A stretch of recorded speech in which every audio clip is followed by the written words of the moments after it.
So you got an hour? Oh, sorry, say again. You got about an hour?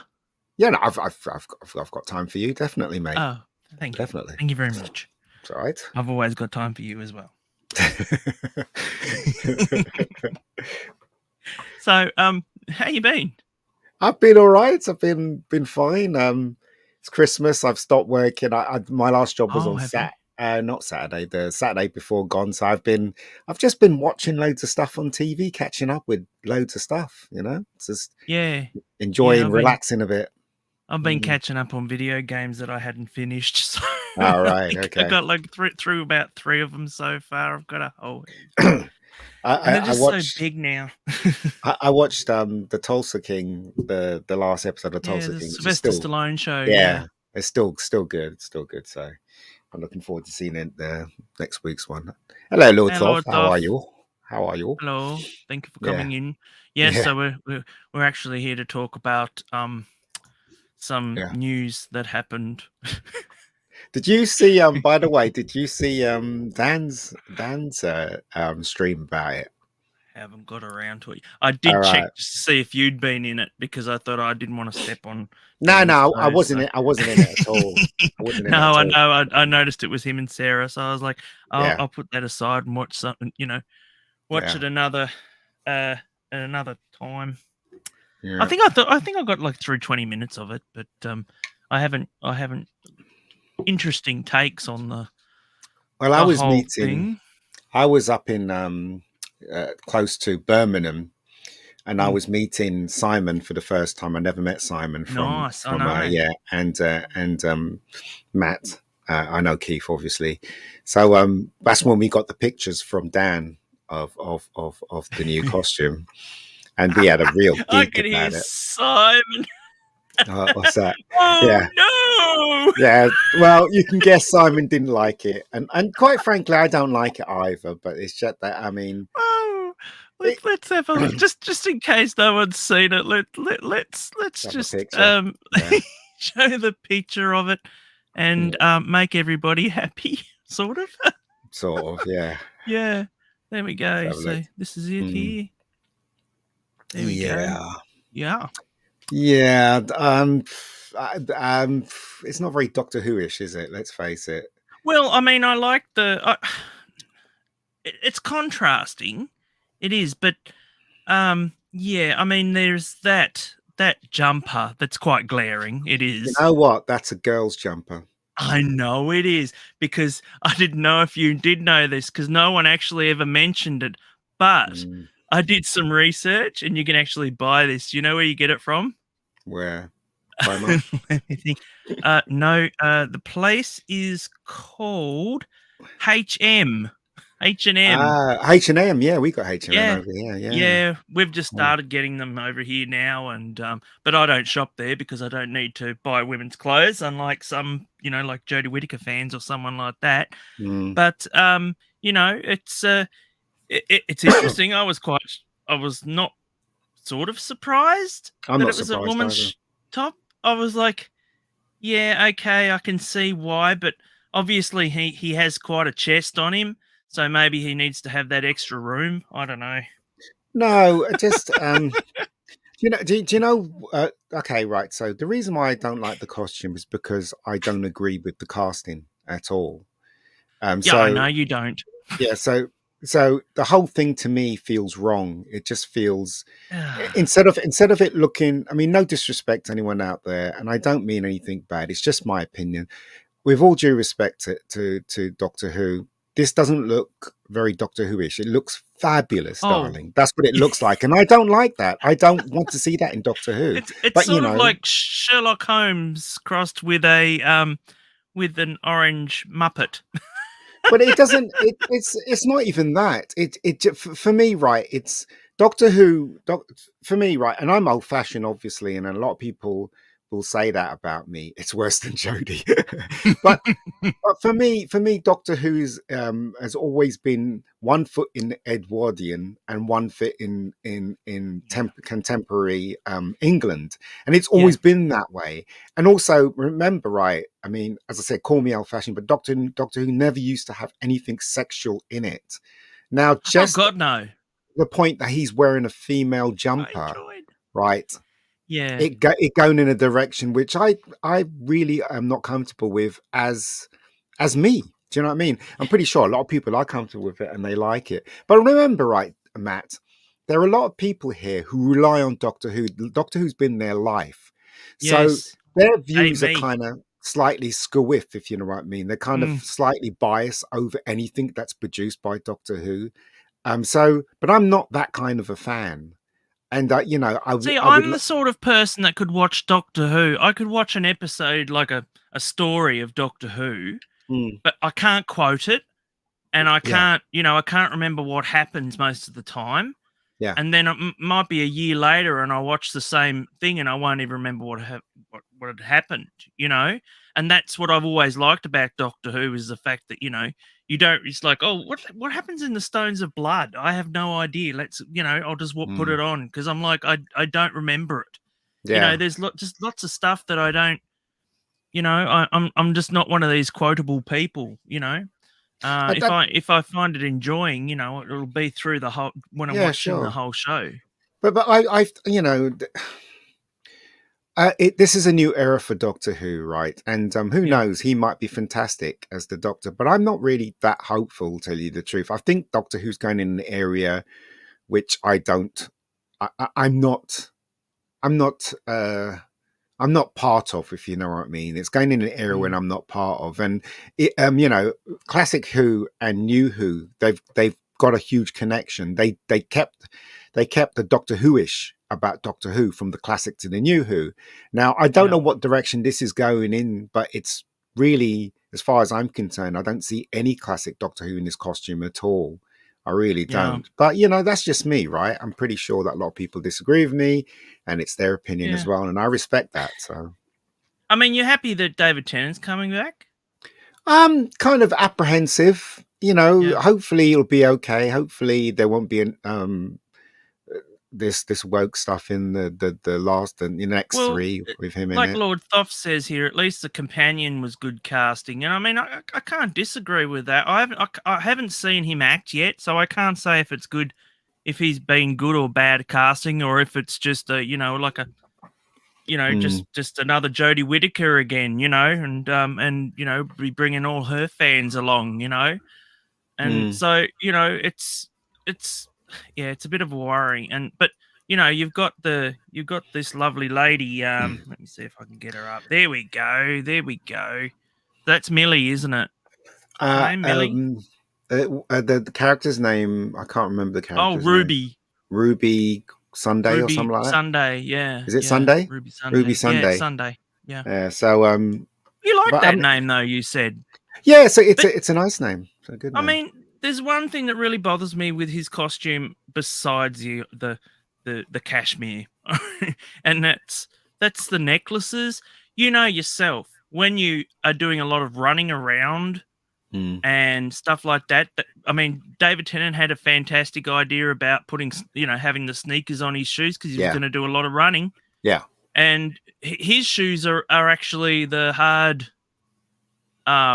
brown shoes, aren't they? So they're not, and you're going to have this flying in his face constantly. You're going to have these That's if he does any necklaces. running. Oh, he'll have to. He'll have to. He's got to show off his pecs a few times. He's going to have to be doing a Christopher Eccleston. Well, as I said, I disagree wholeheartedly with the casting of Doctor Who. I don't believe in race swapping at all. I don't care what reason you have. I mean, if this character's been around for 50 years, yes, he can change from one person to the next. I don't believe the Doctor was a woman. I was totally against Oh, that, and God, no. I don't believe the Doctor is black. Personally, that's just me coming from a person of color. But Look, I mean, but the thing is, though, Ian, I don't even see you as a person of color. And I mean, it's I hope not. I hope I no, don't well, even that's see it. Ncuti as a. The thing is, though, they're playing on this, aren't they? I don't Yeah, see. yeah. Oh, no, That's what I'm the other lot saying. are anyway. The crazy lot, these lot, these these There's ones that this. are very scary, and Yeah, there's no reason for. Look, let's find out what this man can do anyway. He might blow us all away. You never know. He might be fantastic. You never know. But mm, but mm, um, you know, I've never seen him act, and again, as I said, I don't believe in race swapping. I don't believe in gender swapping either. And they did both in Doctor Who purely to I push, just you I know, an just don't agenda. want him to. From what I've seen of him in Mm, previous things and in a lot of things, yeah. he has minced around a bit. And I don't like the mincing. I think that's something that belongs in another era. I don't, I don't think it belongs in Doctor Who. Definitely not, Well, as I And said, that was one of the reasons why I pretty much bailed out of the last 5 years. I just didn't want any of that well, baggage, I guess. I don't. As I said, let's see what he can do. If the Exactly. sexual rubbish thing comes in, and you Ugh, know, and the message comes in, and all that stuff, then I'm really not going to be interested. I mean, this girl's pretty enough, but what did they give her to wear? They gave her some shorts and a stupid jacket with fur on it. I mean, where are we, she in the is bloody Rose Point 80s or 2, isn't something? she? She is What's that? Rose Point 2. She is Rose Point 2, isn't she? Yeah, but I'm sorry, right? But the maybe I'm just not into fashion of today. I don't No, know. I no, we're wouldn't not. give if I was dressing this woman, I would not give her that stuff to wear. I know her clothes are going to change from time to time. Shooty's costume is just, for me, it doesn't speak Doctor at all. I mean, Chris Eccleston's costume didn't speak the Doctor, but it matched him. So let's find out Yeah. whether these clothes match him. As I said, I can only judge by what I see, and also Yeah. my opinion You is slightly biased because I don't you have to believe. remember your favourite Doctor was Matt Smith, wasn't he? Yes, But yes, I remember very mm, early on when Matt Smith was cast and everyone was like, "Oh wow, he's an emo," you mm, know? And then they saw his costume and they were like, "No, no, it doesn't suit him and all this." And it was like, "No, you only went by what he actually had in his, like, his hair was a coiffed yeah, and he was wearing a black shirt, and yeah. that's how you got in your head that he was an emo. But that was And before he got the costume. yes, but no, no, no. This is after he got the costume. When he got the costume, people were disappointed, but they didn't see it in action. As soon as you started seeing it in action, you could say, "Oh yeah, yeah, Yeah, it but the does thing work." is, though, okay, right. So I can honestly, truly say that David Tennant's costume was original, but it felt like Doctor Who, right? Matt Smith's Yeah, costume harks back to Troughton, the Troughton, and Peter Bacaldi's costume harks back to Pertwee. the Pertwee, even though he went off base with this crappy, See, but hyper dad's clothes in as it went along, but yeah, they all have that connection. I mean, as I said, the only one that doesn't really have a connection is David Tennant and Eccleston. But I liked Eccleston's costume. I think it actually spoke who he was. yeah, So, okay. but with I'm not this, much into V-necks. but yeah, but this one, I don't know. I might be completely wrong. It might speak to who he is, but again, I, I don't agree with the casting at all. But I you know, know it's going to be an uphill battle with you, but mm, like you say, we're a bit old-fashioned, mm, and that it is, it's another era, and it literally is another era. It's another time, and it it's yeah, just it's an era that has it's destroyed many IPs, it's and an that's what I'm yeah, afraid of. You know, exactly, and it's unfortunately this is being produced in that era where we just can't get rid of it, and well, it's like a well, bad smell. So it's hopefully we'll I'm get rid of it one day. that would be great, but from what I'm seeing, Ian, I don't think it'll ever go. To be honest, it's just they're just bad stinks that, it's Mm, all they want to do is do, screaming and stuff like that all the time, and yeah, no, it just doesn't work. yeah, As far as, whatever we do, it just seems to be more and more, I mean, look at that Twitter with mm, Elon Musk. yeah. It looked like everybody was on his side. Then all of a sudden, they've turned on him, Ah, I and don't know it's what's like, going on there, but no, you it's know, really odd, isn't it? But I don't see these guys working on social media. They seem to go on Instagram nowadays. Like on two, I was like, as I said, right, and you can't ignore these facts, right? So the BBC is woke as hell, right? They mm, produced the Jodie Doctor, which almost destroyed Doctor Who, which probably, according to Gary, has destroyed Doctor Who. Then they give it yeah, back to the hands of Russell T, who's very much in the camp of Doctor Who and what's happening today. He's been very vocal about it. And then on top of that, they cast a gay black man. And then on top of that, Disney has come into the fray, the wokest company in the entire do world. So I don't understand how people cannot not be cautious you, about the future of Doctor you, Who. You you know? say he's a gay black man, but like, I Mm. mean, do many actors come in and say, "Oh, by the way, I'm gay," when they go and actually do an audition? There's no way that Russell T didn't know this guy wasn't gay. Oh, Of well, you'd course have he to knew he have was some sort gay. of Yeah, circle, sure, though.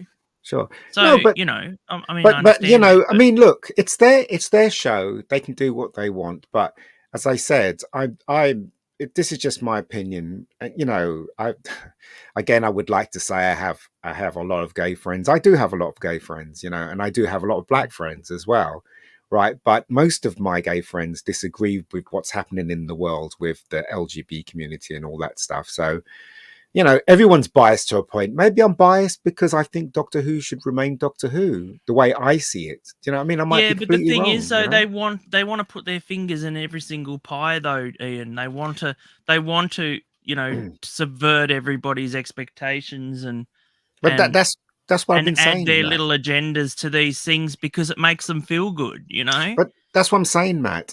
That's why I'm not looking forward to this version of Doctor Who because But what again, gets me is the fact that they're putting, they're actually going back to the well, getting David Tennant and everything that because works they well, have to, they want to try and bring back the us people like us back to it, and and if they try and we do become back, and then they will try and slip, and then after that we got Shooty, and if they actually put all this stuff in it that we don't like, then we're going, I, I so I've always felt that doctors should only be around for 3 years anyway. no, that no. I I think mean, I always felt that, like, that Jodie Whittaker, the 5 years was way over thing, and it was like it a wasn't it was 5 like a years bad though. smell lingering. Well, it No, was but it wasn't. 2017 to No, 22. no, it wasn't 5 years. If you count how It many felt episodes she longer. made, no, look, Matt, it was 5 years, but in between those 5 years, we had COVID and things stopped. Remember, production Yeah. stopped.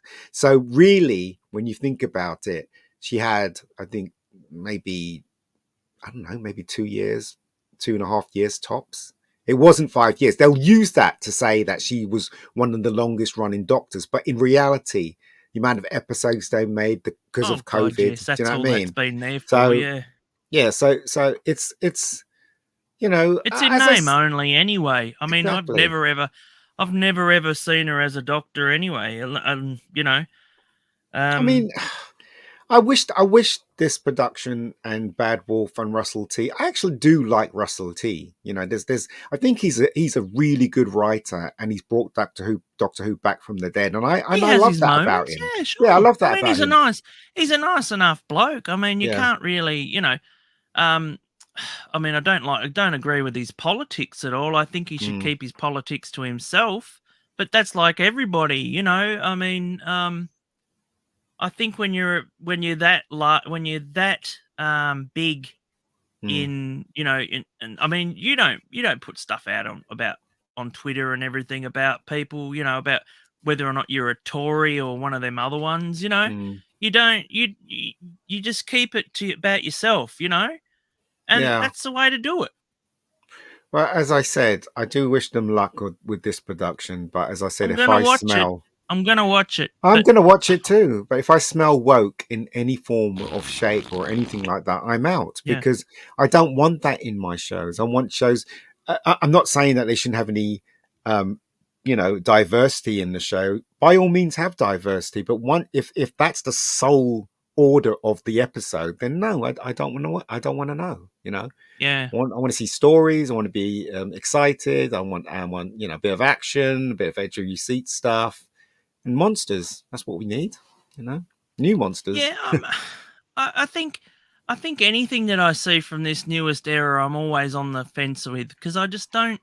It's not like something I go, oh wow, I've got to watch that. Mm, Not like it used to be. Anyway, mm.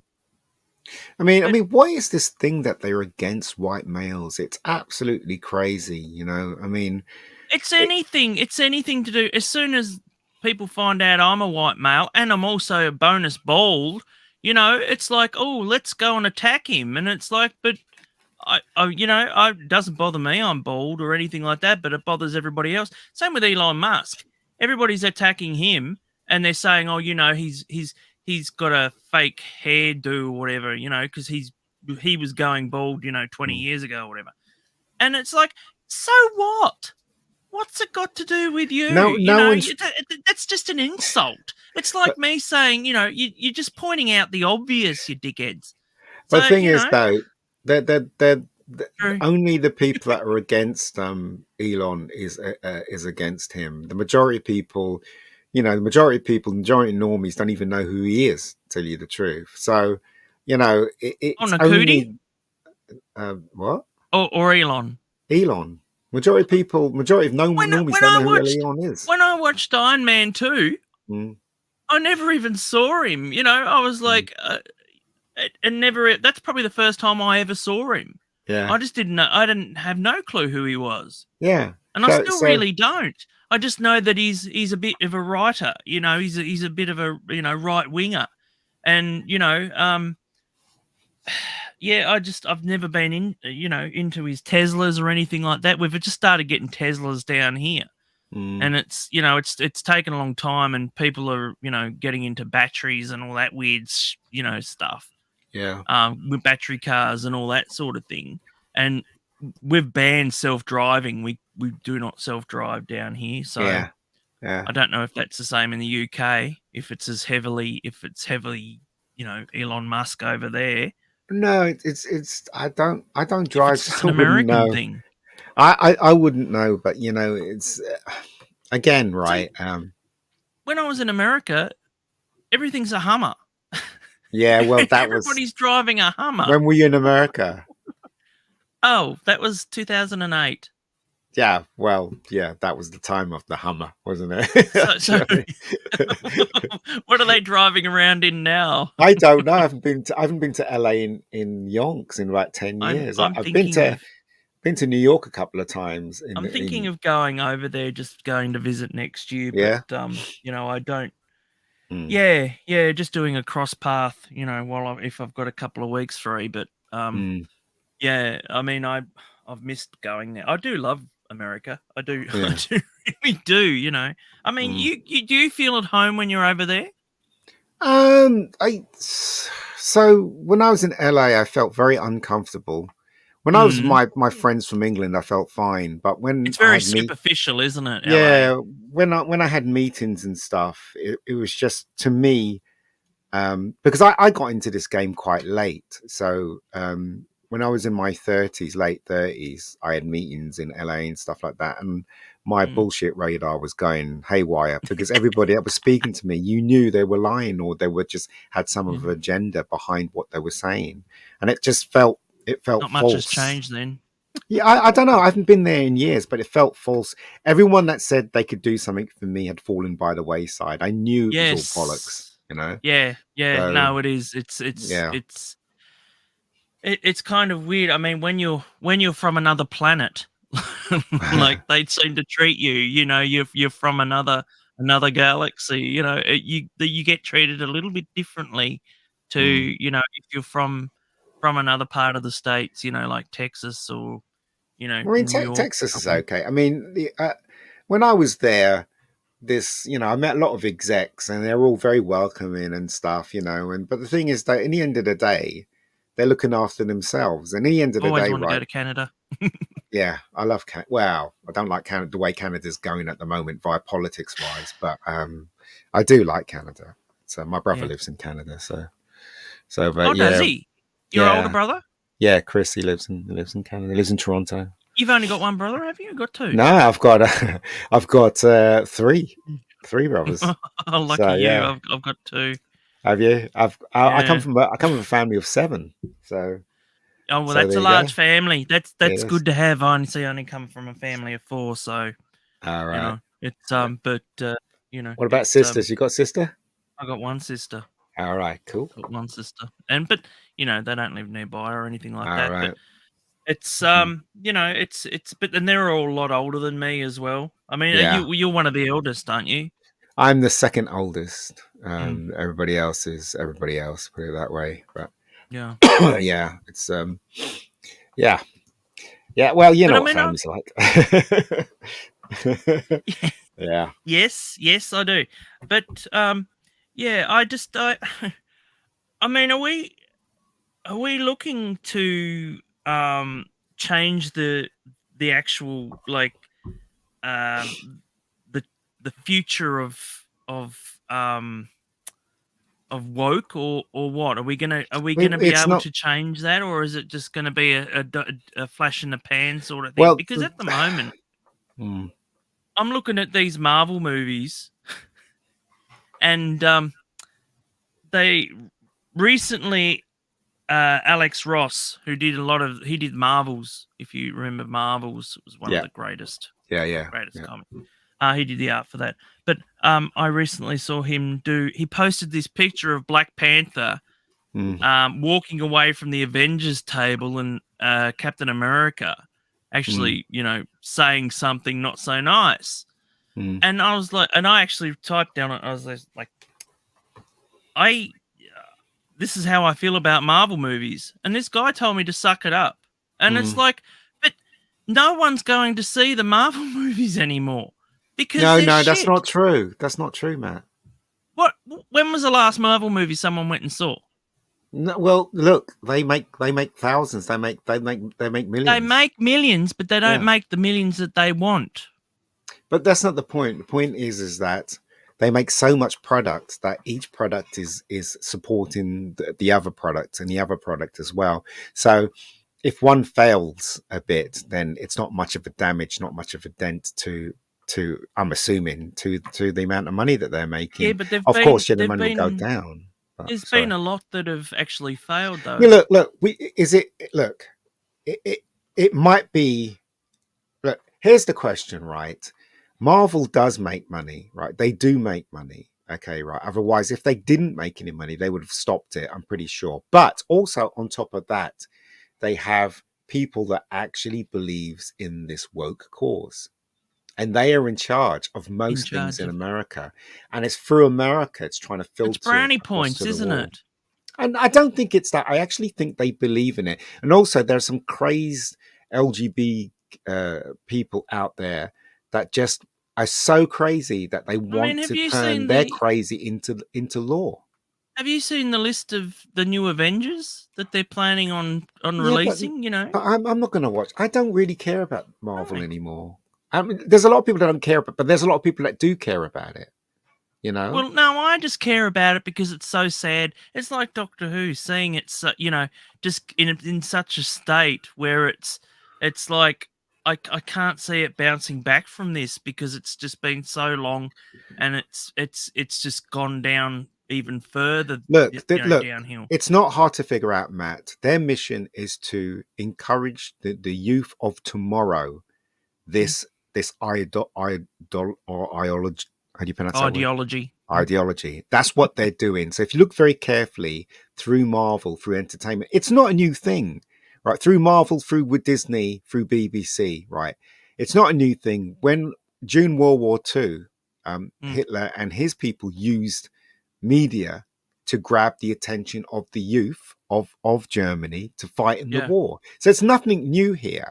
They're No, just I doing it. guess They're not. doing it deliberately to I try mean, and it's like Disney using Donald Duck and that to promote American ideals, and even the same yeah, with Superman and yeah, that they used but to do that's that. not destructive. I mean, Disney used to No, promote ideals that was quite that was no, you morally make a right, good like point. families and love, you know, Mm. and stuff like that. But now you have this batch of people that they're actually pushing ideology, and they want kids, very young kids, to suck up this stuff. I mean, it's Yeah. shocking how many It's quite schools. scary. Yes, it's shocking how many schools are implementing all this stuff in there, and there are loads of parents against it. Why are Pe- parents fighting against this? I mean, they be allowed to pull their kids out of school if this stuff is infecting our kids? You know, they're Did you? grooming kids with this Oh yeah, no. ideology. Did you see So that lady that the one of the parents that showed up dressed as a cat? that's what I'm saying. It's what they And want to try and she said, "You can call yeah. me a cat. I'm a cat, but But I that's what I'm bet you won't saying. say that I'm a cat." But this is what they want. They want to. They want to. Maybe it started off with the best intentions, but it got infiltrated by crazy people. You know, that introduced this trans thing. You know, Well, and one of the things that I worry about is the fact that, in see, and you would have found this in America as well. mm, Back 50 odd years ago, they had these things called asylums, yeah, and they used to keep all their sick and in the infirm and everything in these things called asylums. mm, And once they stopped actually they got rid of the asylums.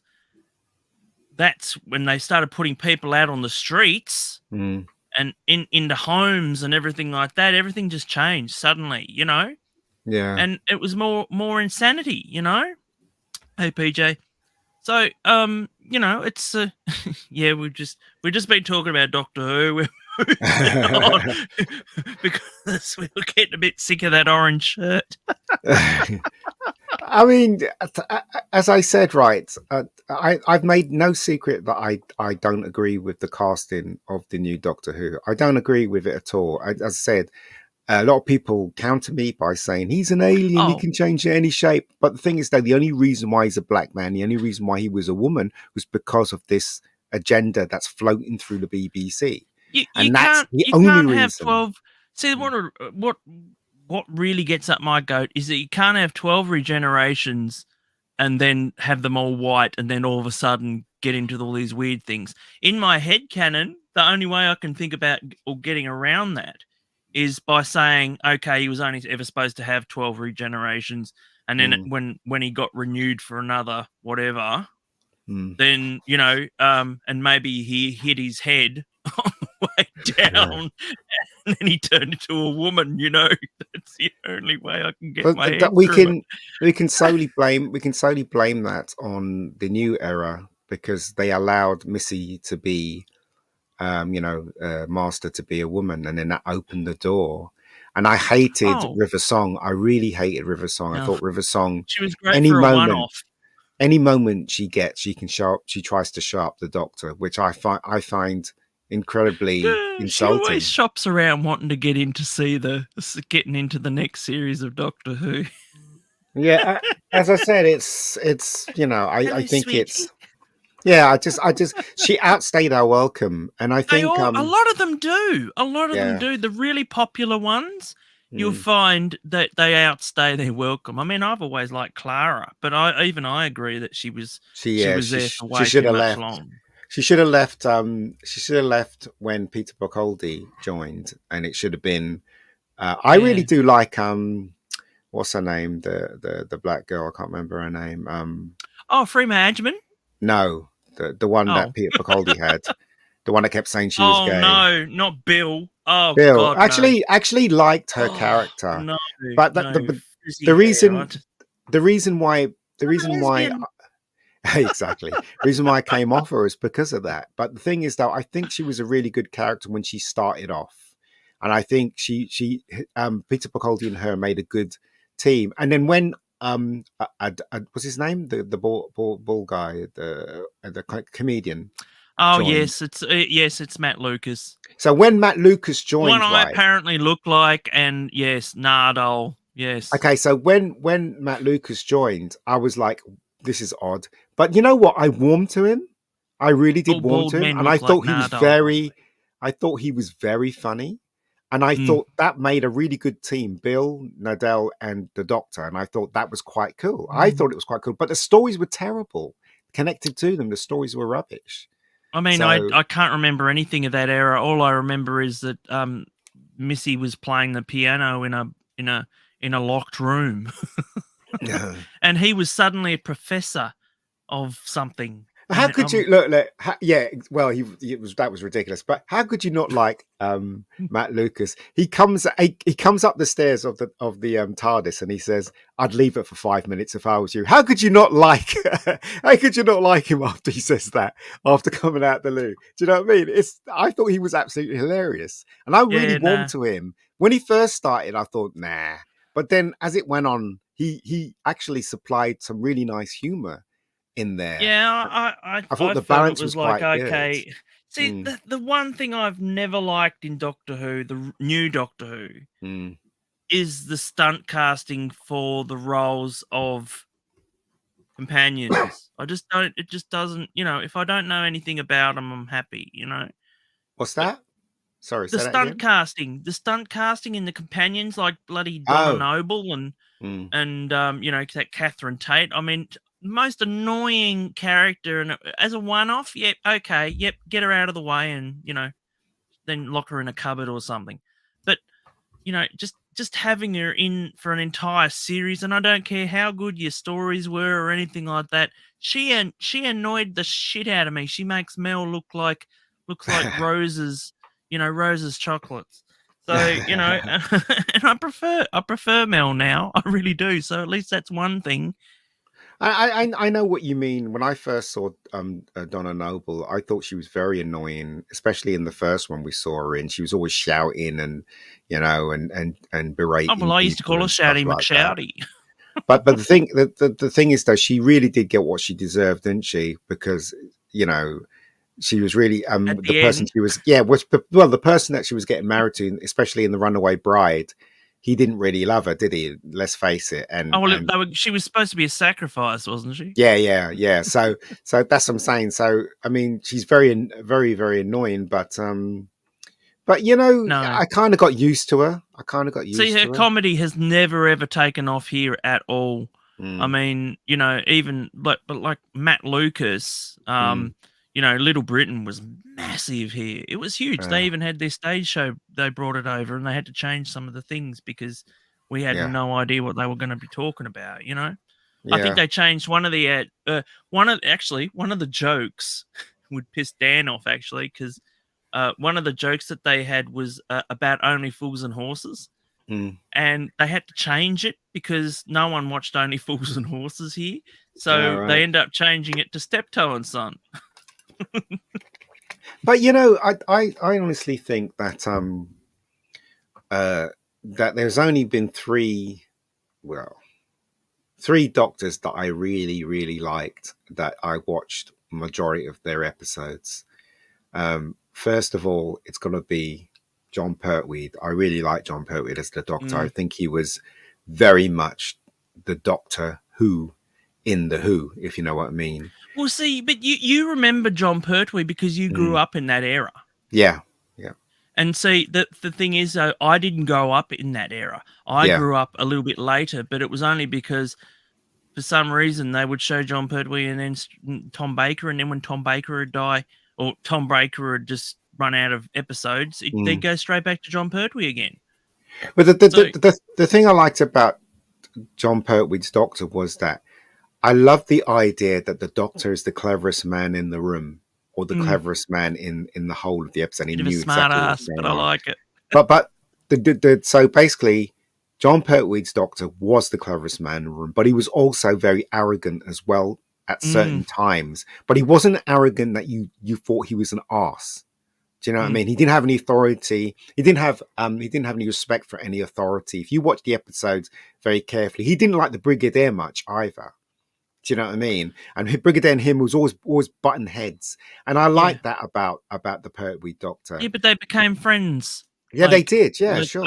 over different regenerations. It's Yeah. like, oh, hey. Well, so I liked Pertwee. The second Doctor I liked was Tom Baker because Tom Baker brought an alien quality about the Doctor. Mm, No matter very what much anyone so. says, any of the Doctors, right?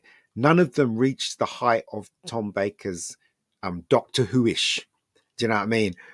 It was obvious that he outstayed his welcome towards the end, but he was very much a fan favorite. But he was also very much my favorite, one of my favorite Doctors. And the third Doctor I like, and this is very controversial, is Matt Smith.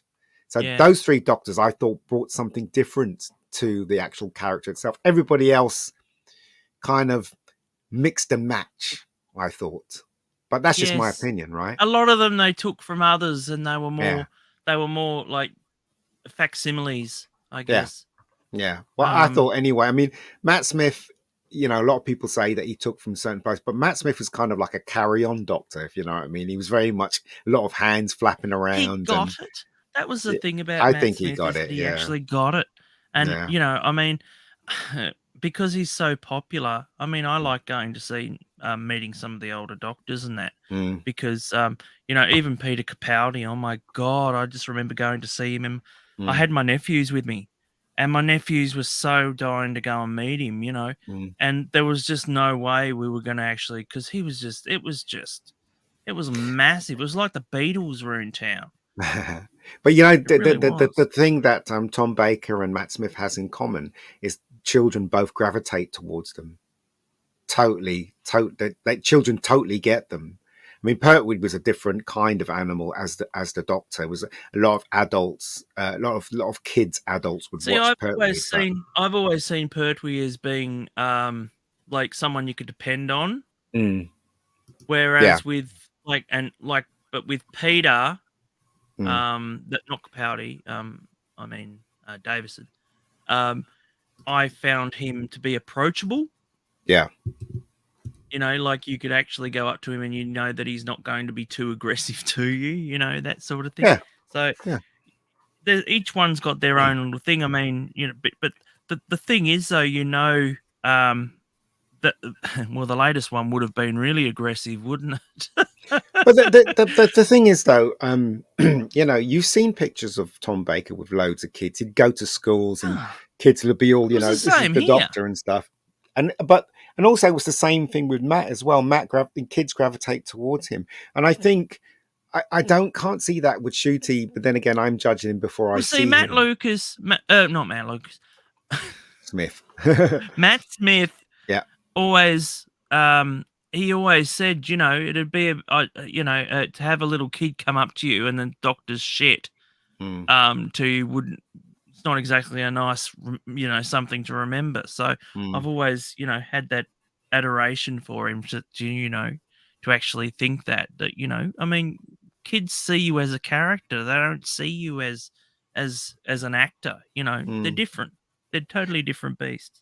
And do they think because Ncuti is a black man, do they think loads more black kids are going to gravitate towards Doctor Who? I see it highly unlikely that's going to happen. Because I because of think the that they culture just of the black people, they're not going to gravitate towards it. In fact, I hardly know any black people that are into Doctor Who in my circle. That is. well, I don't. I think it's just in some ways, yes, it's brownie points. It's like, Mm, hey, look, the first black Doctor, yeah. and yeah, and that annoys me. But then Mm, I think, well, I think the age of, like you say, of white men, mm. we're gone. We're just, that's gone. That's Not gone now necessarily. completely. Not I mean, necessarily. There are there are I was, there are people I still was, making stuff with white leads. I was looking at, that Netflix thing with the Christmas Carol. Mm. Now, how many Scrooges do you see that are about 50? Normally when you see Scrooge, he's about 80 and, twisted and everything like this. And this Yeah, guy looks like he's about 50. He's got a bit of grey hair. yeah. And I was like, well, you can't. They just don't want anything to do with an old. I was just, I don't think it would have worked with a black man in the Mm. role at all. But then you see things like, Beauty and the Beast. Have you seen that one lately? The new Beauty Uh, and the Beast, the musical.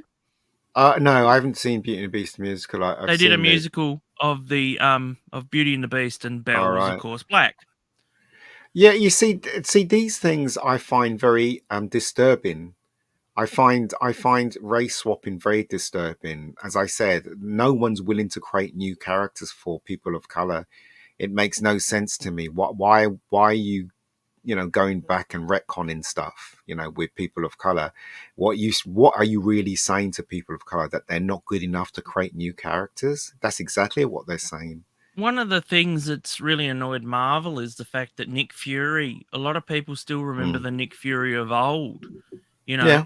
and then they tried to introduce a black Nick Fury Jr. I don't know if you're aware of this, Nope. but well, they tried to introduce a Nick Fury had a liaison with a black lady, Mm. and then he had a black son, and strangely enough, they called him Nick Fury Jr. Oh dear. And so anyway, they tried to supplant him as as in charge of Shield and everything like that, and no one took to it. It was just that no matter what they've tried, everybody prefers the older Nick Fury. I mean, he was so much cooler. Okay, so David Hasselhoff sort of ruined it, Yeah, he but wasn't very good. yeah, he should just stay things away. It was probably more what's his name? What's the one that played Batman? You know him. Adam West. No, no, no, no. The one George. George George. Clooney. Yeah, George Clooney. He would have made a good Nick Fury. Oh, as I said, right, I didn't.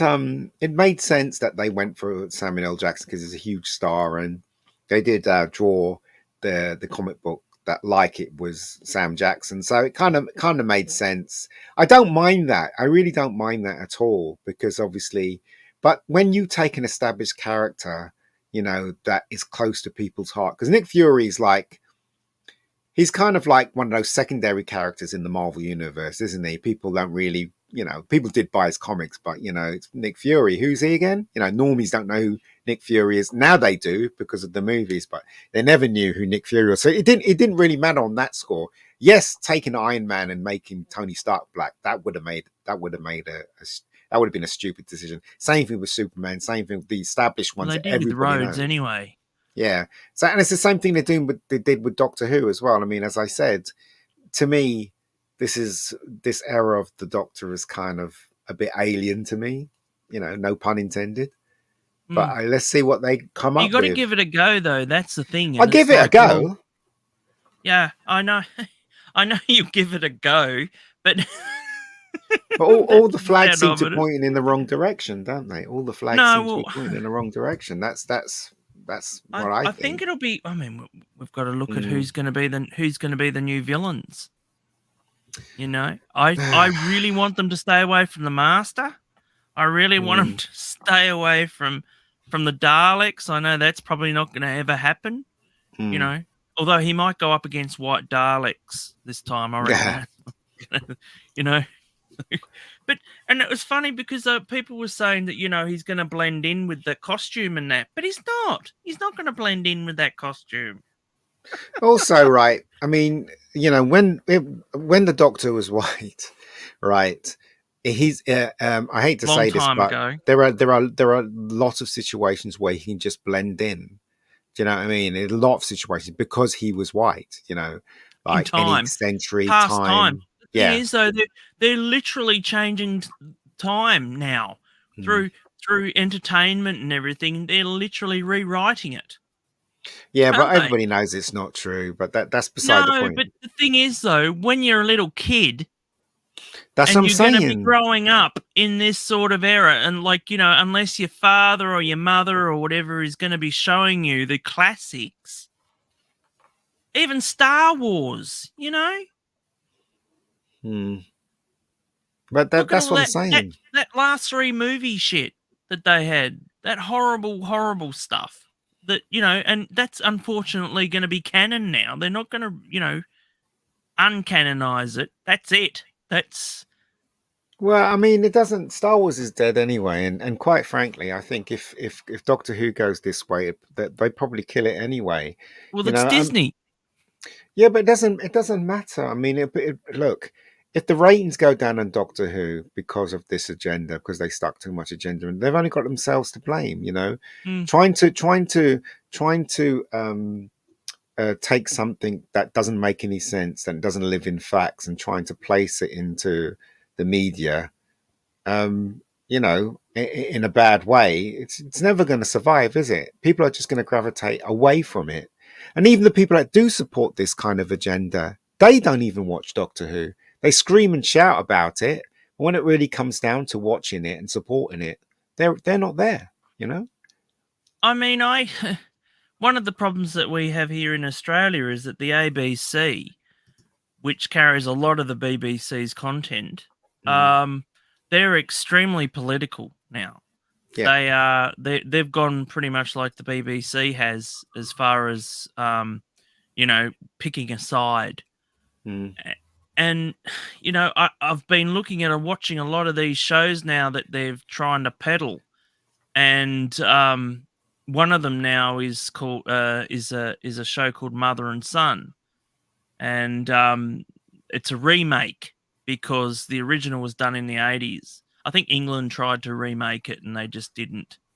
It mm, didn't click over there. But when they've announced this new version, the mother who has dementia, hey, it's okay to make fun of people with dementia, isn't it? But the mother has dementia and her son is black mm. now. And I've noticed for the longest time this is how they're going to be doing. They're going to be rewriting the history of. I wish them all the best of luck with Doctor Who. I really Mm. do. But I mean, like I said, I just want to see if I can enjoy it again, because I haven't been able to enjoy it for 5 years. Matt, I want to ask you a question, right? Mm, I remember watching an Australian show a long time ago. This is a very long, I think it was June the 80s. mm. And it was about a family that lived in a lighthouse, as I Yeah, recall. round the twist. Is that what it's called? Mm. There was an episode where they had a pissing contest. Yeah. Now, I remember that because I thought it was very, very, very weird. Now, they would never do that today. And that was a kid's show. That was a kid's show. That was It's like, just yeah, I really remember weird. that. That was hilarious. Yes, I know. And it was actually based on books. So didn't the kid get some kind of spell and he could piss as as Yeah. far away as and he or higher than anyone else? And I was thinking to myself, when I was a kid, I thought to myself, this is weird, weird. Yeah. Like it's Yeah, but just that's yeah, Australia. I just That was Australia in the 80s, mate. That was Australia in the 80s. yeah, We just didn't we that was entertainment because kids love that sort of stuff, yeah, But nowadays they just want to, dress up, get them to dress up in dresses, that yeah. sort of It's a thing. bit weird, isn't it? And Yeah, it's, you know, uh, I remember, and of course that wouldn't fly today anyway. Having white kids in a lighthouse today. yeah, I can guarantee yeah. that. And but I liked um I liked Round the Twist because it had a overarching storyline, Mm, and so there was always this weird thing. Like there's like a series where there's this, like, they're doing something in the lighthouse and there's strange music playing, and mm, then it will stop, and then they're like, what was that? And then at the end of the series, they'll actually get to the musical episode, so it'll be like, they were ghosts or whatever in the lighthouse or whatever, yeah. and they were playing music. So I like that sort of aspect as well, because it actually kept you intrigued, Mm. and yeah, there was a lot of things. We had a show here called The Genie Down Under. Oh yeah. We had quite a few UK shows back in the 70s. We used to Mm. have all the UK shows, all of them used to come down here, so we'd have all these down under shows, like was it Father Dear Father? Yeah, yeah. I know about We that. had the Yeah. two Ronnies. Yep. They actually lived here for a year, doing their shows. And then, Steptoe of and course, Son. Ronnie Corbett. No, Steptoe and Son only did a stage show here. Oh, I see. So, and I've actually got a recording of that somewhere. It's on one of the Blu-rays, and I Mm. still haven't heard it yet. But as someone actually pointed out once, some UK said, "Oh, nothing against Australia, but UK comedians was Australia was the place where they went to die." You know, No, but so no, it didn't. Wasn't Dave Allen from Australia originally? no, Was he he? Oh, wasn't. He's Irish. yeah. So so hold on. So he was Irish, and then he found success in Australia before he found success in England. Mm. Is that Oh, right? he was here for about 3 years. Yeah. And then he was in a comedy show here, I believe, in the 60s, black Mm. and white, you know. Yeah. And then he went over to the UK and became it. Yeah. Same with oh gosh, what was his name? Oh, Who's I that? can't remember his name. Um What's he he was a been in? comedian, Australian comedian. Oh gosh, he died recently in the last few years, and he used to have this really big show in the UK, much like what's his name is now. It was like a talk show. The guy. He's kind of like, He was bald. yes. I know the one you mean. Is Yeah, he? Yeah, he passed. I can't he remember just his passed name. away recently in the Yeah, last yeah, couple of yeah, years. yeah. Him. Yeah, yeah. Yeah, but I mean, you know, it's oh god, it's gonna do my head in finding out what he is. But you know, there's lots of stuff. Oh no, it's not Paul Hogan. No, no, Yeah, I no. can't, Paul But Hogan. No. Paul Hogan only became famous for Crocodile Dundee. He tried 3 other movies and they all Yes, he did. failed. Yeah, they all failed. Yeah, Even yeah. he did actually, I'll let you know, with no, it wasn't John Sargent. I don't even know who that is. But he did a movie called Lightning Jack. Yeah, I remember that one. And Lightning Jack is like an early prerequisite to Kickstarter, where he actually went on Yes, to the stock market. the stock market. Yeah, Mm. you remember this. Yeah, I And remember. you know, he was like, "Oh, this is going to be a huge film, and you know, you'll be able to make money off." Mm. But it was the first movie to have Cuba Gooding Yeah. Jr. in it. And So I thought you it know, was an amusing little movie. You know, it wasn't laugh ha ha. It was entertaining, but it wasn't like laugh out loud.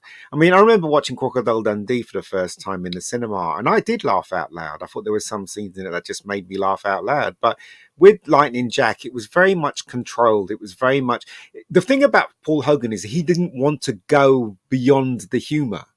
He wanted the humor to be family orientated, all of it, mm. right? Have you And ever seen any of his earlier sketch shows? I have, and it's very much like Benny Hill. His stuff is very Yeah. much like Benny Hill, but with Paul Hogan, right? The only time he went slightly overboard with the humor was the first Crocodile Dundee. If you see the second one, it's very tame, and if Mm, you see Lightning very Jack, it's very disappointed by tame. that one. And what is it?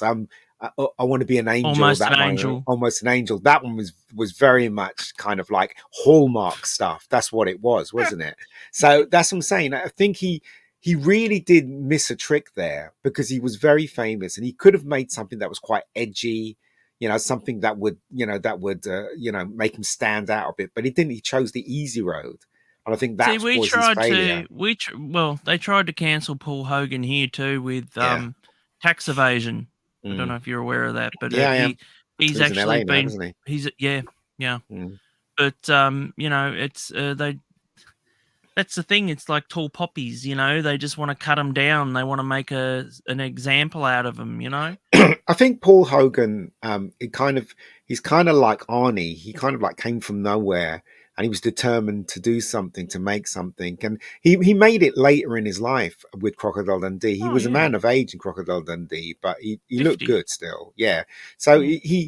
I remember this story he told where his friend that directed, he's like one of his best friends that actually Oh directed Crocodile Dundee. They were in a pub in Australia after the success. I think it'd been like 5 weeks it was out, and it was still money was still coming in, and they were just talking and suddenly casually suddenly they just looked at each other, right, and they had the exact same thought, and they just started laughing, and the thought was, how the hell did we make that film work? They yeah. just started laughing because It's obviously lightning they in were a quite, bottle, you know. yeah, they're quite well off, and they were just sitting there laughing because of the success of. They even invited him to the Oscars, didn't they? That movie that PJ maybe is actually talking about. Yeah. I can't remember the name of it. Which one? But the worst one was about two guys who opened a gay club. That was no. They found a loophole in the tax system where if you could, these two best friends, these two guy best friends, they found a loophole in the tax system where they could get, they didn't have to claim tax if they were gay. Yeah. So they pretended to be gay. And there was I know that one. That's still fireman, right? It had Pete Postlethwaite in it too. Were they Strange firemen? Bedfellows, yeah. But they remade it. America just remade it and didn't even ask permission to remake it. Yeah, and they did it with Adam Sandler. Yeah, Adam Sandler and the big guy. I can't remember. Yeah, Paul, the one that plays Paul Blatt. Yeah, Paul's Blatt in the mall cop or whatever it is. Both of those. Yeah, I remember that film that came out and stuff like that. But yeah, and then like people going. I never saw it. I never saw it. But I'll tell you what's really odd. I saw Roxanne a couple of days ago. Yeah. Remember Roxanne with the one with the nose. Yes, with Steve Martin. Yeah, Steve Martin, and I can't remember the girl's name. I just had it in my head. Yeah. No, she's not. Daryl Hannah. That's it.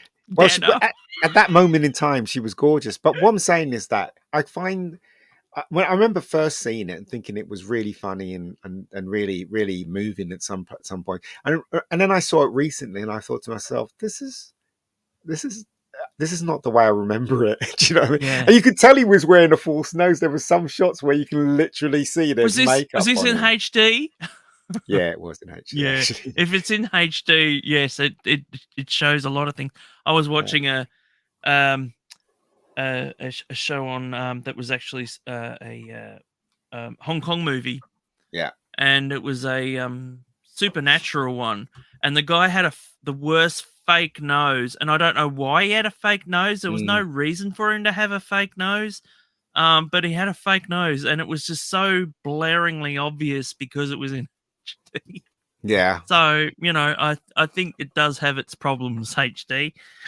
Yeah, it does. I mean, I got a 4K Back to the Future trilogy, and if you watch, I don't know if you've got if you ever in a situation where you watch the 4D, watch the ending when Doc Brown turns up in his car and he goes, "Marty, you gotta come back with me." That scene at the end of the film, when the car smashes into the dustbins or the trash cans, as Hugo would say, you can see the stuntman in the car. It's not Chris. It's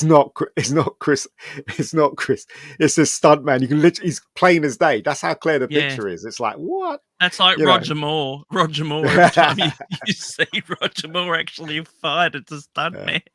Well, I mean, you could see that even in analog. Do you know what I mean? That's how bad it was sometimes. Really? You know what I mean? So, yeah. I can't even remember that far. But yeah, I said, there was some. I mean, you're talking about films of the old. There was some really good small little movies. I mean, you've got to remember this film, The Gods Must Be Crazy. That was an Australian movie. You know what? While you were talking about Crocodile Dundee, that popped in my head. Yeah. Because I was like, that was another one where the movie was actually a mega hit, and then they made a sequel, and the sequel sequel's rubbish. Good. Yeah. But did you notice it's never come out on Blu-ray or DVD?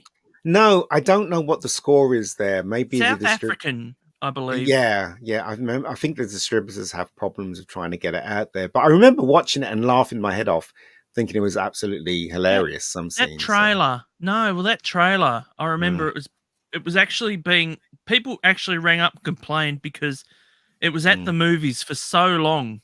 Yeah. And they were advertising it for so long on TV here that people got sick of it. Oh, right. And they were ringing up and saying, "Can you please not show that anymore? Because it's really annoying." Yeah. And I only just remember the whole thing. The whole premise was the Coke bottle, wasn't it? Yeah, it was. Yeah. You have to go to the end of the world. It was a strange thing, It's like And that was it. It didn't really. I don't remember really laughing much at it when I actually saw it. I was like, oh, yeah, okay. But I think all the funny bits were in the actual advertising. Yeah, yeah, most of it.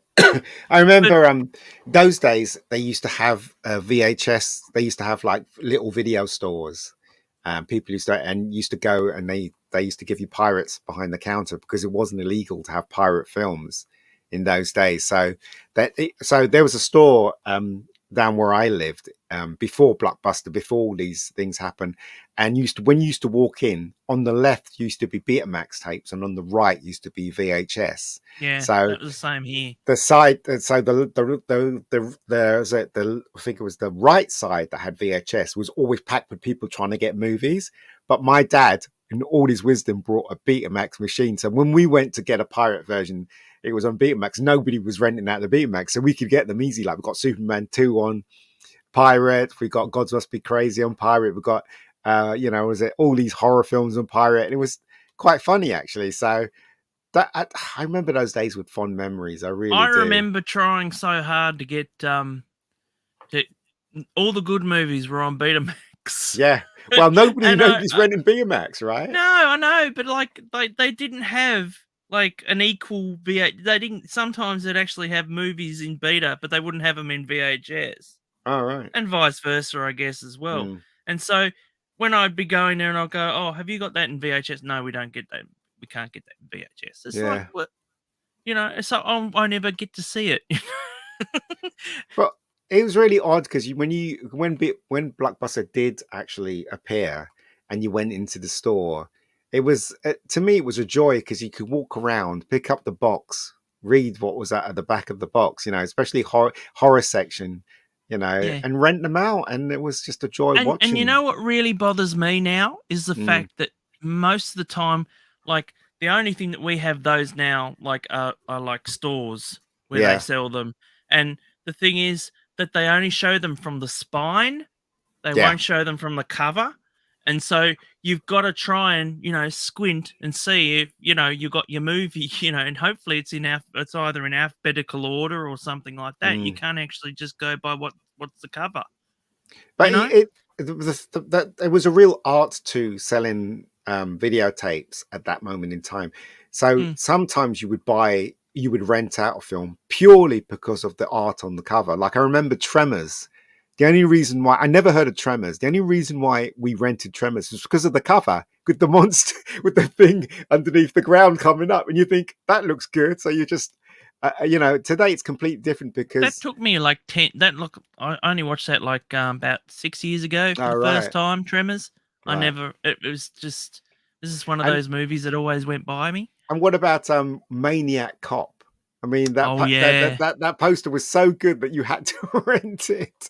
You had to rent Maniac Cop because it looked so awful. So the that's what I'm saying. second It's one was so completely bad. different today.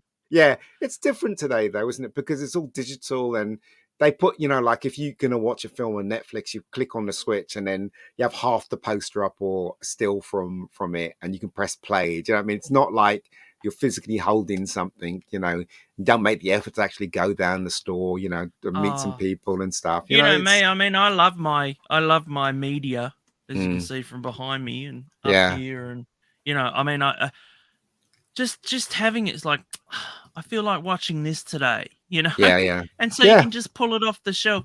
If there was an entire library, just one giant library of movies that you just paid and you'd watched it, yep, I'd do that. But the fact of the matter is there isn't. And it's like, and also you don't know what's been edited. yeah, Look at Disney. Disney's got so much stuff on there that's been cut, even Fantasia and stuff like that. yeah. If you've seen how they edited that, you can actually see that on YouTube on how they've edited those particular older movies, and you just I it think it's all rubbish. I think editing films is it's not fair. that's it. It's It's not a fair on disgrace. us. It's a It disgrace. is. And then also it's an insult to the filmmakers that basically wanted you to see its films the way it was made. So It's like one of those ones where, like, I mean, I really feel like they need to get back to. Everybody's attacking me now because I keep saying about Strange World being shit. and the fact that it needs to turn a corner, and it needs to turn a corner now. Animation, that's my thing, but animation, like, it needs to, those sort of movies. Pixar used to come up with the most ridiculous stuff and make it work. Yeah, and same by like, Disney though. I remember people looking at Ratatouille and going, what the hell's that about? And it was a big, massive movie. It was. And, but nowadays with these strange worlds and that, all they want to do is just preach and tell us things, really bad, horrible CGI that people that actually, are actually in school could do better, And I'm getting attacked from all sides from people in the animation industry and that, because I'm actually pointing out the damn obvious that it's shit. Well, the thing about Pixar, they were powerful when they were solely Pixar, but since Disney took them over, obviously the agendas floated in. I think the last Pixar film I saw was Inside Out, the good one, the last good one. Did you like that? I didn't like that one. I thought it was all right. I thought it was okay. Yeah. They're making a sequel. I know it's going to be woke as hell though. Yeah. Well, she's going to be a lesbian. Wouldn't be surprised. No, she is. I wouldn't be surprised. I would not be surprised. Insiders say she's going to be a lesbian. That's what I'm saying. I mean, I still think Studio Ghibli is probably the best animation. Well, they're still going. You know what? He is like he is the one that. Oh God, I can't remember his name. Anyway, the director that directs all those movies. He is one of the hardest men to make happy. Even his own son, he has tried to make him happy, and he's like, if you've seen a documentary, there's actually a documentary of his son actually creating an animated film.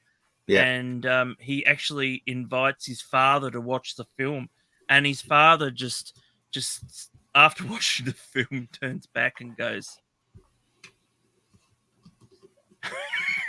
well, yeah, he's my son, And but I'm just like, wow, how mean can you be? Well, I don't, it's I guess he's being honest. But the thing is, though, you shouldn't look for validation from your parents at all, because they see life differently to you. Yeah, but because he is such an icon, the father, it doesn't matter.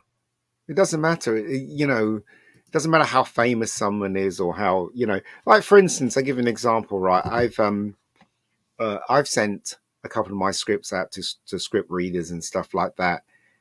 And so basically I got one script reader that said the script that I wrote was really good and it's recommended. Then I sent it to another script reader, and a script reader has a different opinion on it.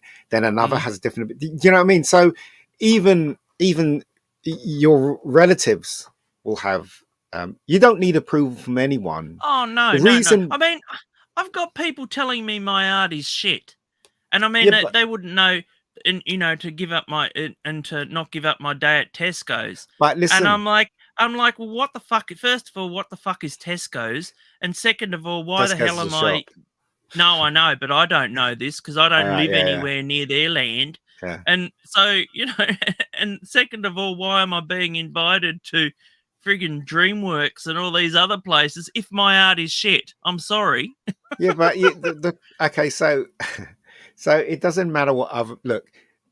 Tarantino said something that was absolutely true. When he was being interviewed, somebody said to him, "So, do you watch your own films?" And Tarantino said, "Of course I do." And then Tarantino followed up with, "Because I made those films for me. I didn't make it for anyone else. I made them for me, and I watch my films and I laugh and I I think what I've done is really good. But the bottom line is, I made these films for me, right? If anybody else likes it, that's a bonus." So the point I'm trying to make, Matt, is that whatever art or whatever you create, it's always got to be for you first. Always. I've found with Miyazaki is that because he's the one that's created all the ones we're talking about, but he was a huge influence on Pixar, and I found that like Pixar has actually started lifting a lot of his stuff, and so because they got rid of Lasseter, that actually that killed him as well. They cancelled him. If you remember, if you're aware of that. I actually met him. Oh, did you really? Yeah, in Cannes. Whoops. Hang on, let me get this back on. That's all right.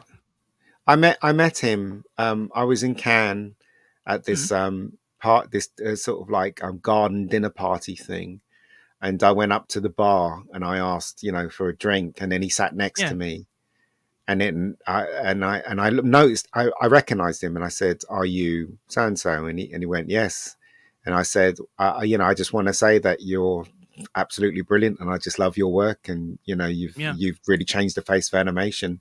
And I spoke to him for like half an hour, and in the end he said to me, "Have you seen Ratatouille?" And I said, "No, I haven't," because he was promoting Ratatouille at the time, and he took out a DVD, and it hadn't been released yet, and he gave it to me, and he says, "Well, watch it because I think you'll appreciate this." And I said, "Thank you very much." So I was one of the very first people to get a DVD when the film was actually in the cinema. I had a DVD of Ratatouille, but the irony is I couldn't watch it because it was NTSC. So I took it home and I couldn't watch it. Yeah, I couldn't watch it because NTSC gave me an NTSC copy. So, but he's a really nice guy. I really you should have got him to sign it. Really nice. That would have been more valued. Yeah, but the problem is with me is I've met a lot of well-known people in my time, and I'm not really a fan of that kind of thing. You know what I mean? That's the weird thing. So have I. And I mean, whether or not it's been for business or whatever, sometimes it's been for business. And it's like the stuff that the thing is, and I'm sure you're the same. The inside knowledge that you and I have, we could write a book about it on particular people in the industry. Would make, well, for me, it would make Harvey Weinstein blush. So, some of the stuff is just crazy. But I'm not a horrible person, and I'm not going to go off and go, "You need to be cancelled." But I mean, I'm not like that. In those days, there were no such thing as cancelling people. In those days, it was either you were a success or you're not, and that's the thing. And obviously, there wasn't such thing as Twitter and stuff like that. But I remember when Twitter actually appeared and Jonathan Ross was on it, and he kind of said that it was great. And you could talk to Jonathan Ross on Twitter. And he'd respond to you. But obviously, it's grown to the extent where people are now blue checked. For anything, for everything and anything. Now you can pay for a blue check mark, $8. I've noticed it. What's with the different colours, mate? I've no idea. I don't know. I don't care. I mean, I think you should get a blue check. You've done it. Why not? No. Look. Right, for me, even my friend that's a porn star, she's got a blue check. But you know what? Right, seriously, I think social media is a place where you can talk to your relatives and advertise your wares. And I don't talk to my relatives on. Right, I do, because obviously I have loads around the world. Even Facebook, I don't. I do. But that, for me, that's all it's for. I don't have arguments. I don't go on Twitter and if somebody slags off my work or somebody says something horrible, I just block them. What did Miyagi say? I think it was in the second Karate Kid. He said the best way to avoid a fight is to cross the road or to avoid it. That's what I did recently. I just blocked them. I don't even bother. That's what I'm saying. But I don't get upset when people say horrible things about my movies or me. I don't get upset because why would they? Why? That's the thing. That's what they do. Why? Yes, I know. But this is what I'm saying. They own that. They have nothing else, Ian. They have nothing else to have a go at you at because they think that it's going to hurt you, but it doesn't because you are your biggest critic. Yeah. And so you don't. If for some reason my art is shit, there may be a reason for that. Maybe I only half-assed it because I couldn't be bothered, that sort of thing. Because I do that. I do half-ass things because really I just want to get it out there, and I don't want to go, oh yes, this is going to win a win a prize or whatever. I just do it because I want to vent, and that's what I do. Yeah, And but whether or not it's the greatest piece of artwork or the biggest piece of shit artwork, I I keep don't saying care. this. I keep saying this to people, right? The look, right? If you want to make be big in Hollywood or be big in whatever country, whatever, then that's okay. That's great. Go for it, right? But the real reason why you should create art, whether it be drawing or making films or writing a script or whatever, is the reason is to do it for yourself, because that's Hmm. where originality comes from. If you start trying to imitate people, I mean, you do, there are certain amounts of bits where you do imitate, sure, you can't avoid it, but if you Yeah. try to copy someone verbatim, you're not really going to get anywhere. Do you know what I Yeah. mean? You have to do stuff to please yourself first and foremost. That's where it starts, and if you're Yeah. good at it, people will notice, and that's the only way it works as far as I'm concerned. You may not be famous, you may die a pauper, but do you know what, right? There's something to be said about doing something that you really love, and that you don't, you just do it for yourself. And No, that's that's, it, and that's that's our connection together. Is like we're artists, yeah. whether or not it be drawing a piece of on a piece of paper, or whether or not it be putting your eye to a lens. You Mm,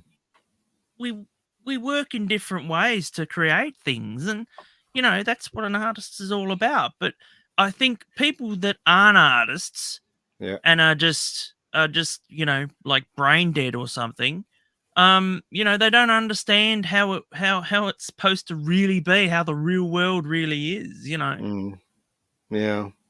But I mean, you've never actually ever had anyone come up to you and say, "Oh, this movie was shit." Yeah. You know, I have you?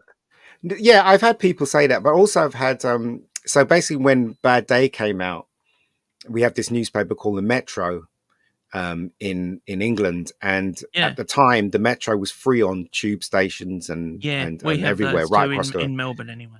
right. So there was this review on Bad Day when it came out on Blu-ray, and it was like 2 paragraphs, and they literally slagged it off. And it was pretty obvious that the person that watched that reviewed it didn't watch our film, Mm. because what he said didn't make any sense. And so, a lot of people text me and said, Ian, look at this review. I know they slagged you off.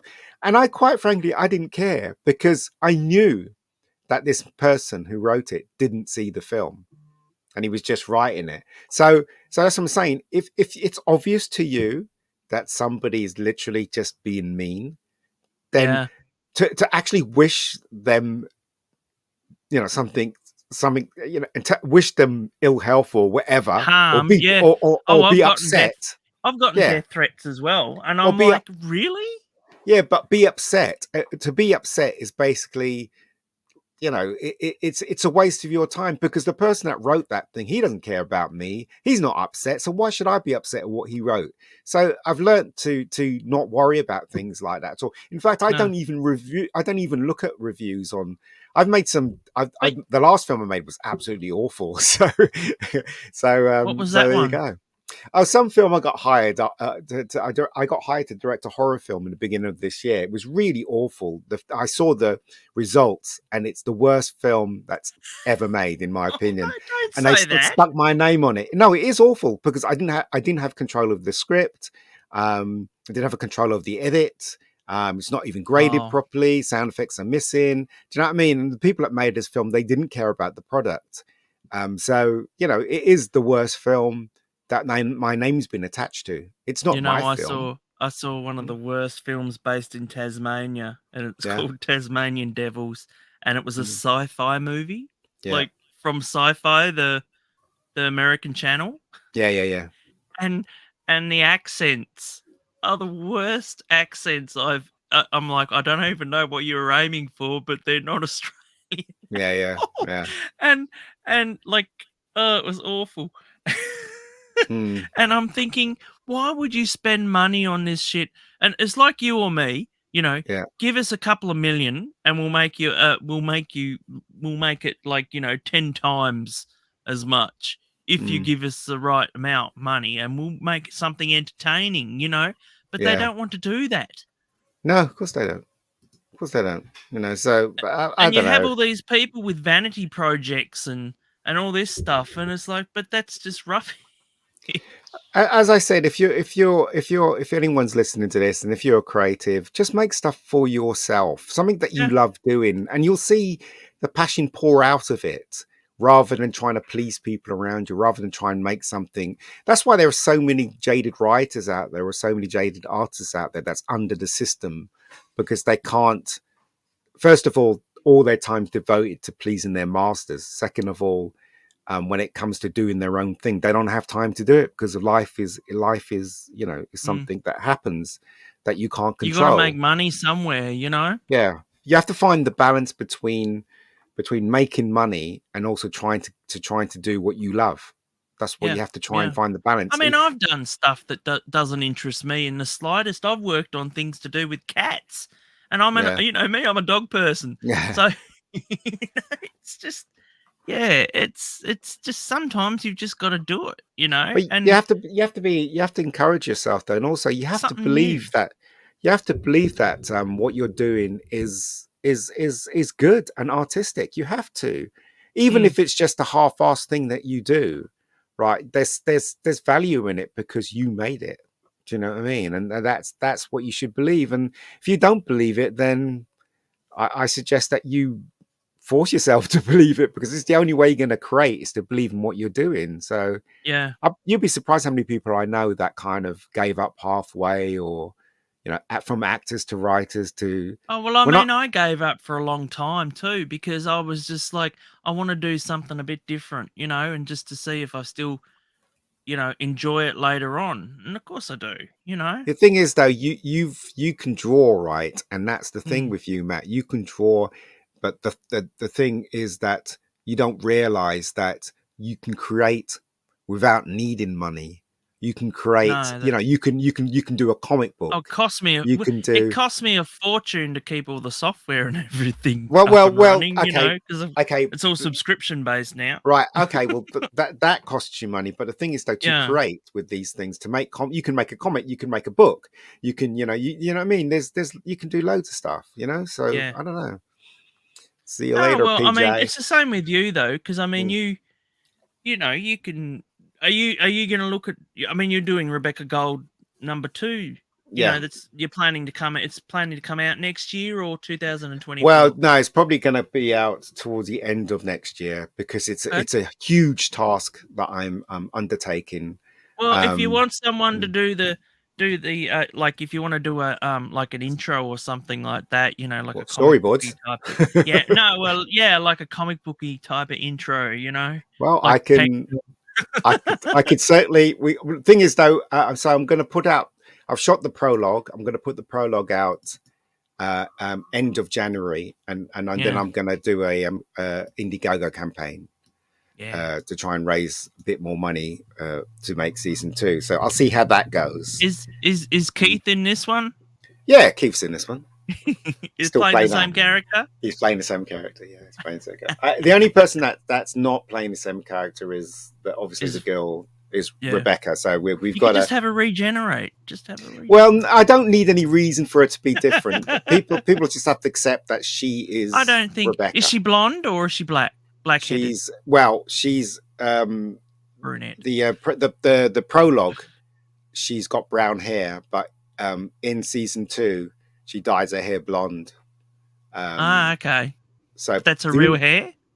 No, only reason why we Oh, did that is because the fact that she's as well as being an actress, she's also a model, yep. and her natural color hair is blonde, and they always Mm. want blonde when they're doing pictures of her and stuff like. So basically, she went from brown hair to blonde hair. So and there's You no gotta point in work with giving her a what you wig gotta or work anything. with, Yeah, and exactly. So there'll be a couple of lines oh, saying, "No, you're blonde" or something like that. But that doesn't matter as long as you as lo- if you accept her for being Rebecca Gold, then that's great. But yeah. if you don't, if you're still hooked on Katie, then then don't watch, I guess. But she's really good. Her name's Ella. Would you believe her name's Ella Starbuck? That's her Is real it name. a real name? Yeah, real Starbuck. name. her surname's Starbuck. So. Could you imagine if she'd have been in Battlestar Galactica? She would have been Starbuck. Starbuck, yeah. Hold on, mate. So, Listen, I'm going to go yeah. for a quick pee. I'll be back in a minute because I'm dying. All right, no worries. I'll be back in a minute. Hold on. Oh, so whether or not we'll continue, I don't know. It's been interesting. It's been an interesting conversation, I must admit. But I'm hoping soon to do our Back to the Future thing. I've got an action figure here of someone that you may looks familiar. If you know who that is, let me know down below. And we are planning to do a stream at some point. Yeah. And then for Christmas, might do something after Christmas, I think, between Christmas and New Year's, I think as well. But we'll just have to wait and see, I reckon. But yeah, I'm look, I mean, the whole thing with this Ncuti Gatwa stuff. I keep calling him Ncuti for some reason, but it is Ncuti Gatwa. You know what? We'll just wait and see on it. I mean, you can't really look. You can not watch it and watch something else. You know, go back to your Tom Bakers or your Peter Davisons or something like that. You know, you just need to really look that the times are changing, and that you know, unfortunately, for the best or for the worst, it's going to be you know, it's just going to have to really be what's for the best for the show, I guess, because RTD is, you know, he's not he's not a bad writer, I would say, but he could be. I mean, he has his fans, doesn't he? I mean, I used to think that Stephen Moffat was a fantastic writer too, and but yeah, I mean that last few seasons of Doctor Who. Oh, hello. Yes, I was filling in time, and I don't know what I was rambling about. But oh no, actually, I was meaning to tell you. What's that? Do you know who this is? Who? You gotta look. Oh, is that Benji? The dog? No, I don't know who this is. I'll give you another clue. Okay. Do you remember those films, Benji? Yeah. Yeah. Oh, they were always tragic. I hated those freaking dog films. Oh, it's Einie. It's Einie. It's Einstein. Yeah. All right. Okay. I got myself a How hot much did toy. that cost you then? That must cost you 400 quid or some nonsense like that, right? Must have done. I saw it in Forbidden Planet, and it was like going for like 300, 200. That one. Pounds? Yeah, pounds. Yeah, about £200 I paid. All right. Yeah. It's fucking awesome though. It is really good. I mean, I've got the part 2 version of Michael J. Fox, and his face is just slightly different. But you know, this one's, it looks like it's a surprise look, like, oh my god, you've made a time machine out of a DeLorean. DeLorean, yeah. So, you know, but yeah, it came with the dog. So, you know, it's like so many classic moments in that film though. Let's face it. Right, isn't there? I was just thinking about it the other day. I saw Michael J. Fox in a one of his earlier roles as a doctor, and he's so short. I forgot how short he is. He's like extremely short, and I was just like, "Oh man, we've got to talk about this at some point." But he was never going to age well though, because of the fact that he was so short. So he looked okay when he was in his 20s that way, but then when you get older and stuff, if you retain the size, it's just going to look a bit odd. And he does look a bit odd now. He always sounded like he had his voice was breaking always. Well, yeah, yeah, that's Michael J. Fox. Michael J. Fox, a very talented actor. He was But very natural. I still want to do that Back to the Future talk. I really do. So, Yeah, we'll have to organize that early next year, I think. But yeah, with Andy and maybe we'll get Dan or someone on here because he doesn't really want to do it on his show. That's fine. uh, But yeah, no, but the thing is though, today there are no movies that are being made with classic moments mm, in them. Do you notice that? Like there's nothing in the last 20 years. There's been no movies with classic moments. yeah, yeah. No, I totally agree with you. Absolutely nothing. I mean, Um, even out of Ghostbusters, I remember coming out of Ghostbusters for the first time in 1984 and thinking I've just seen a classic mm, film, and I remember that at the age of 9, 10, and I was just like, but now you watch a movie and you just forget it straight yeah, away. You know, it's just nonsensical rubbish. yeah, It yeah, is. You know that. yeah. No, no, I agree. I agree with you. I agree. There isn't any films that I can think of that that kind of I don't know. Like somebody said to me, Even what was Spielberg doesn't make movies that you remember. he doesn't because he's not making movies for the masses anymore. He's just making movies for himself. I mean, that last one he made it was about his West Side life. Story. No, the one that about his life. That there's Oh something. no. Yeah, that No, one. I haven't no. seen it. I saw the trailer for that. That Yeah, I has haven't seen it. Heath Ledger's ex in it. Yeah, apparently it's meant to be really good. Apparently, but um, that's uh, that's yeah, Spielberg. It's Spielberg, isn't it? So, but Spielberg's a really good director. It doesn't matter. I mean, it doesn't matter how bad the movie is. His direction's always awesome. The what is it? Oh, It is. The way he directs films is just very, as far as I'm concerned, very unique. yeah. He has a great artistic eye when he I directs mean, Spielberg will go scenes. down as one of the greats. He It's will. it's just it's I mean, he's in his mid-70s now, isn't he?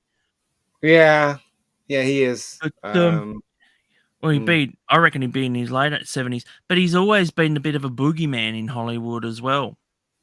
what does Spielberg. that mean? Everybody, well, when he's got involved with anything, it's like a lot of people are being scared of him, even in the animation industry. When he used to do Steven Spielberg Presents, Mm, he very rarely had any hands-on yeah. um, Well. thing, but he was in the background and he left it all up to them to do stuff. And Mm, then he just reaped the rewards, like the Emmys and all that, winning all those sort of awards and that. yeah. And I mean, and you were never ever friends with Steven, by the way. So, you know, like I said, he was always in the background. So if it just had his name on it, that was it, but he could do whatever he wanted. I'd love Just to meet whatever. Spielberg, though. I'd love to What? mean him. Spielberg. I'd Oh, love to meet Spielberg. I really yeah. would. Well, I'd there's a love lot of to. people that would like to meet Steven Spielberg, but I mean, I don't think he'll win another Oscar or anything like that. I don't Mm, think. I think once he did Schindler's List, I think he lost. He was like, "Oh, I can do films like that now," and I kind of feel like AI was awful. Remember AI? yeah. It was And too long. it was not only too long, but it was just a mess of a film, and it It didn't make was. any sense. Yeah, you're right. It didn't make any. Well, it did make sense to. It was a story, but the thing is, though, it's kind of. Yeah, it was. Ready Player One, I could watch that, but to me, it's not a Spielberg film. Yeah, it There's was not a too. lot of Spielberg moments in it. Yeah, it was. It was. It was. The Spielberg, the Ready Player One. I didn't know. When they had the visual effects or whatever, we're having the race and stuff. Things were Yeah. crashing around, and it was really hard to follow the CGI. It really was. But anyway, we'll see, right? I Oh, mean, but It was nice to see the eye candy in there, like, the DeLorean and Yeah, exactly, and and was it the giant robot and Iron Giant. Iron Giant, yeah, and stuff like that. It Yeah, was but see, great. they were all owned by Warner Brothers. Yeah, But the only thing I really hated the most was that shining bit. I just hated it because I'm not I'm not a Kubrick fan anyway. I don't No, find his films entertaining at all. yeah, And yeah. and I'm like, oh, now we're going into this sort of world, and it just didn't appeal to me. Well, But I know he was a big friend. He was a fan and a friend of his. But that's why he'd AI. They tried. I mean, he tried. Spielberg has gotten to the point where he doesn't really have to make anything, but he loves directing. So I hear that he's going to be directing Bullet. The remake of Bullet. Steve And McQueen. yeah, and it stars Bradley Cooper is playing the Steve McQueen character, and it's set in the '60s. So Spielberg's directing that. So that's going to be interesting because Bullet's one of my favorite movies. So I'm hoping that it's going to be good. But Spielberg back to directing thrillers. That's a good thing in my opinion, because he directed that thing called The Fabens that was based on his life. Then he directed West Side Story, which was a musical that was kind of rubbish, really. Well directed, but rubbish. And then before that, he was directing political thrillers like Lincoln, and they were all so boring. And I forgot about that one. I actually forgot about that one. Oh my god, you're right. He did do Lincoln. Yeah, that was so boring. And what was that one called? Amistad, or Amstrad, as I call it. Did he do Amistad as well? Jeez, yeah, he that's did. what I forgot as well. That was complete nonsense as far as I was concerned. He doesn't do. I mean, I could only watch Schindler's List once. Yeah. Catch Me If You're right. He did do that one too. Oh my god. Yeah, Catch Me If You Can was well directed, but unfortunately, it was just mildly entertaining. That was the thing. Then he directed that film with Tom Cruise, the set in the future, which I can't remember, which was all right, which was okay. But he's never reached the height of Spielberg S. Do you know what I mean? The Spielberg. The Spielberg from the 80s and early 90s is gone. Yeah. I mean, like I said, he kind of stopped. He's the last great work he did, in my opinion, was Schindler's List and Saving Private Ryan. See, I was never a fan of that, and I never watched Saving Private Ryan because I'm just not into historicals. But unless it's got aliens in it. Yeah, it's a really good film. And it's well directed as well, and it's a very entertaining. Well, they took a lot off from Saving Private Ryan, didn't they? But is it true at the end that they get there and it's not even Ryan? No. They get there and it is Ryan. Oh, it is Ryan. Yeah, it is Ryan. I heard they got there and it was the wrong person or something. Oh, but it's a good movie. But I'm saying that I hope Spielberg now is directing a thriller, so I hope it's going to be awesome, because he really deserves to have a populist film again, Yeah, but I mean, I don't see him. I mean, is he going to do Ready Player 2? No, he's not. Okay. And I know Tarantino, they asked Tarantino, why are you stopping? And he goes, I don't want to be one of those directors that outstayed his welcome and, just directing things for directing's sake and stuff like that. But yeah, okay, right, Tarantino feels that way. But, Spielberg was born to be a director, and he probably doesn't. He'd probably be lost if he wasn't directing. Do you know what I mean? So that's why he directs. I couldn't believe the audacity of Tarantino doing a movie about Sharon Tate. Yeah, and totally changing history. Yeah. I couldn't get over that. I was like, but that I know it's all. It doesn't look like it's a fantasy film, and it's a fantasy film. Yeah.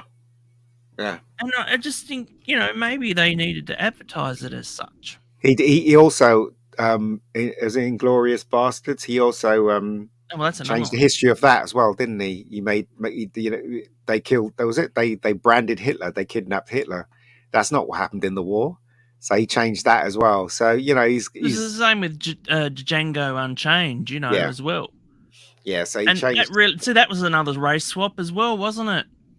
I don't know. I think Django was original. No, he wasn't. He's actually it's Franco Nero, mate. Of course, Franco Nero was the original one. Of course, and he's actually in the film too. Yeah, of course, he makes a little cameo, but those sort of things just irk me. There's Yeah. nothing we can do about it though, because this is No. current Hollywood, and I Yeah. don't really see it changing at all. And I mean, Well, are you gonna do a movie that's gonna, if someone says you need to race swap this particular character, you've got to remake a particular film? Would you um, do it? well, it depends. It depends. If I'm actually being hired, a hired gun, I'm getting paid. Yeah, I probably will do it. Look, if I'm a hired, that's the thing. If I'm a Money hired gun, talks. yeah, because you have to live. So if I'm a hired gun and they want me to direct a movie a certain way, I will do it because I'm a hired gun. But when it comes to my stuff, Yeah. I will do exactly what I want to do. But that's And what I'm I'm the saying. same. I'm Yeah. exactly the same because, like I know a lot of people that do like, that have done like gay cartoons and all these sort of things, Mm, transgender cartoons. And I've been hired from work for them, and I don't, it's work. mm, You just can't pick and choose what you want to do, whether or not what you feel about it, yeah. you know. And what they do in their own privacy of their own home is none of my business. So, that's why but it's the fact when they go on about it, Mm, and that, like, look at Ncuti at the moment, where they just keep bringing on about him being the first gay doctor and all this crap. well, I mean, I If they don't think didn't even, if Matt Smith turned around and said, "Oh, I'm gay," I wouldn't care less. I don't think they're going on about it. I think a lot of people that disagree go on about it, but I don't care whether he's gay. I just care whether this stupid agenda is going to creep into one of my favorite shows, and I hope it doesn't. And That's all. it's already gone and been done. It's been done that way for Yeah, the but I last hope. 5 years. But Yeah, what but I'm I hope saying, it yeah, doesn't go back that way. You know what I mean? continue, yeah. Yeah, But exactly. the thing is, though, I think it'll be a bit of it could be just a stopgap with the whole Mm, David Tennant thing, and then they'll go back to it. But I mean, I didn't like that Discovery of Witches. I didn't like that because as soon mm. as, like, the first time I started watching it, and there's like two women laying in bed and that, and I'm like, oh God, do we have to go this way? you know, Yeah. I just, why do we need to see this sort of stuff? Okay, so they're in a relationship, but why do you need to, Mm, broadcast it? I just don't get it. Maybe this is me. I just want to be entertained nowadays. I just, I'm missing it so much. But in a way, it's been good because I've been able to go back and watch stuff that I would never ever have watched, and maybe I've missed it or yeah. something like that. I mean, I'm watching so much more stuff from Hong Kong and that from like the 1980s Mm, and 1990s and that. So you can't say I'm racist or, anything like that. It's just the fact that, I'm just finding it more entertaining to um, watch things like this. I mean, I've even been watching a lot of Latino stuff lately, you know? I don't. I go back to the There's old some amazing films. actors. Well, I go back to the old films. Again, I've been watching old stuff now because I just can't. I can't be asked watching the new stuff anymore. Because quite rightly so, if you see something that doesn't, click with you, then you're just turning it off. What did I watch a couple of days? I watched The French Connection a couple of days ago. It's still a bit of a slog, but it's still entertaining. That's And another one with a sequel, isn't it? yeah, Friends Connection 2. Yeah, that was all right. That Friends Connection 2 was okay. It was kind of, but the first one's Popeye really good. Doyle. Very raw, the first I one. could So never see a person calling their kid Popeye. Popeye Doyle. Well, that was his nickname, wasn't it? Popeye Did Doyle. you ever see? Did you Mm. ever see the pilot for the Popeye Doyle show? Yes, I did. It's terrible. And you know who played that actor? I Who the can't actor remember was? who played You him. can't replay it. No. Ed O'Neill. Ed O'Neill. Oh my gosh, yes, I remember. Married I with remember. Children. Ed Yeah, O'Neill. It's yeah. not good. Not good at all. Well, Why he would they played. choose If him? you remember too, he did Dragnet too. He did too. If you Yeah, he remember. did. He did. Uh, and now he's in that long running. I can't remember that show where he plays. a guy that's married to a hot Latino girl. I can't remember what was the show called. He's in that one now. Modern Family. Modern Family, yeah, he's in that. So. Yeah, that was totally true to life. That was. Well, it does happen. So It had that really nice teenager with the big breasts, and she had to have hands. them reduced, and then she went down. She went downhill after that. All right, yeah. I can't remember her name, but I think that was his daughter. Yeah. There was another said, show with there was another show that was very similar. I think it might have been Parenthood with Craig T. Nelson. No, there was a Parenthood TV show with Craig T. Nelson. Yeah. I know. I've been watching Young Sheldon, which I find quite amusing. Oh, no. I watched that a couple of times. I think that's quite. A lot of people have been complaining. They've just discovered the new the Elf. They actually recreated Elf. If you're not aware of this, as an Elf musical.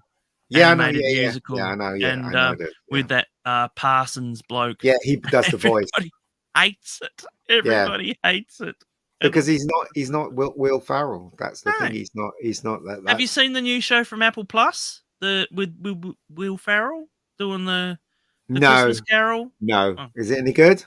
I've been waiting for you to watch it so you can tell me if it's any good or not. It looks awful. You know what? I really cannot stand, and I'm sorry, I know it may come off as racist. I don't know, but I cannot stand that that woman with the big boggly eyes, the eyes that look like she's like someone from the Guinness Book of Records with the big. She's got these huge eyes. She's a black lady with big, huge eyes. Oh, what's her name? She won an Oscar. You know who I mean. I just can't stand her. she was going to play Jessica Fletcher, was she not, at one point? Yes, and Angela Lansbury got into trouble, didn't she? Well, she didn't get into trouble. She just expressed her opinion, and but she got into trouble for expressing her opinion. How dare she? You know. Well, I mean, I don't see her I don't class that as getting into trouble. A lot of people disagreed with her and called her names and stuff like that. But her physically, she wasn't in trouble, was she? I mean, she said what she said at the end of the day. You remember when they race swapped Ironside? Yeah, with the guy from. That's so bad. LA Even Law. the woke mobs say it was that bad. It was bad. That's the thing. It didn't have any heart in that show at all. Same thing with I think they only had one season of Kojak, and it starred really? What's his name? Ving Rhames. Yeah, he was Kojak. No way. Yeah. No way. Yeah. Did they remake Kojak? Yeah, they did. Yeah, with Ving Rhames. No. Yeah. No. So yeah, and that didn't work. Up. That didn't work. I have to look this up. I can't believe you. I just can't. Like Kojak, mate. Who was it? Who was it? Ving Rhames? Ving, is it Ving Rings? Where his name is Ving? You're right. Oh my God. Yeah. 2005. Yeah. Before woke. Oh no, but it wouldn't have mattered me if it was Ving Rhames because he was black. But I mean, Telly Savalas, come on. But it's just the fact that they remade Kojak. I saw a couple of episodes. It was okay, but I couldn't really get into it because I love the Telly Savalas version because Kojak is like childhood. Tom Baker was the Doctor. Telly Savalas was Kojak. You can't same thing with Peter Falk is Columbo. You can't remake Columbo. You can't remake Kojak. They tried. You know what I mean? They remade Columbo with Monk, didn't they? Really, they just made their own character. It was Sierra's, which is a good literally idea. The same character. Yeah. Well, more or less. I mean, he wasn't. He was clever. They made him more morose and just like because he had all these anxiety problems and that too, didn't he? Well, his wife had died as well. Give a shit. Well, she was murdered. She was murdered, so he was trying to find out. She was actually murdered by Craig T. Nelson, so that's right. Yeah, so I mean, he wasn't Columbo, but it was kind of the same thing, really. But they still had it traditionally. He traditionally solved it, unlike Columbo, who showed you the murderer was, and then they. But yeah, Columbo is is I a can't. is one-off TV show. It's I fucking see. awesome. The only time I ever remember Columbo was watching the TV movies, like Mm, the 80 ones. I know they're not great, but mm. when he came back as Columbo, No, they he were just has. terrible. The Yeah, but 80s. he just had this thing. I remember him. There was one where he it was about an underwater aquarium Mm. in a disco in like a thing, and Yeah, I he had remember like that. this Yeah, and someone was buried underneath it, yeah. I remember and that he had episode. ground penetrating radar or whatever, Yeah. and he said, "I think I found him." But the 70s ones are very clever. I remember one episode where he didn't have anything on a Dick Van Dyke's Dick Van character, Dyke. and he Yeah, tricked him, and that's how he got him. So yeah, like yeah. some I've seen episodes that where video clip. Columbo doesn't have anything on someone, but yet he gets them anyway. So Columbo's a very clever TV show in my opinion. Well, yeah. I mean, what did you think of the new Magnum PI? By the way, I saw one episode that was enough for me. I'm sorry, but I couldn't take it seriously. And you got this little Latino guy, and then Higgins has turned into a woman who knows woman, martial arts, and I'm just like, no, I can't take this. I really can't. You know, we should talk about reboots one day. How many times has Knight Rider been rebooted, and they're doing it three again? times, three No, times it's been rebooted. no, it's been they had Knight Rider, and then Yeah, they had Knight Rider, the Team Knight Rider, yeah, and then they had Knight Rider 2000, thousand. Yeah, and then they had the Knight Rider with Val Kilmer as the voice of yeah, yeah. as Kit. Kit, but Yeah, good luck getting him to do it now. yeah, yeah. But but that worked for like 2 seasons, I think, and then it ended up being a Transformer. They turned it into a Transformer. Yeah, that was the last iteration Yeah. but the thing is though, yeah, you can't bring that back. Even as a movie, you can't bring that back. It won't work as a movie, in my Well, they even opinion. thought about bringing it back as a movie, didn't they? Yeah, it But I won't think work. every iteration except for Team Knight Rider, they had tried to get Hasselhoff back in it. Yeah, it won't You know, work. It won't work as a movie. Just like the A-Team didn't work that's as the a thing. movie. I remember, you know what? I remember an episode of Knight Rider where Mm, he was up on a hill and he blew up a dam, mm. and it was the scene from Superman. Yeah, it was. Yeah, And yeah, they just repurposed the yeah. thing, and I'm like, why am I Well, anything watching it? And I'm like, that's not as that's worse so as what the A-Team took a clip from Aeroplane, the movie.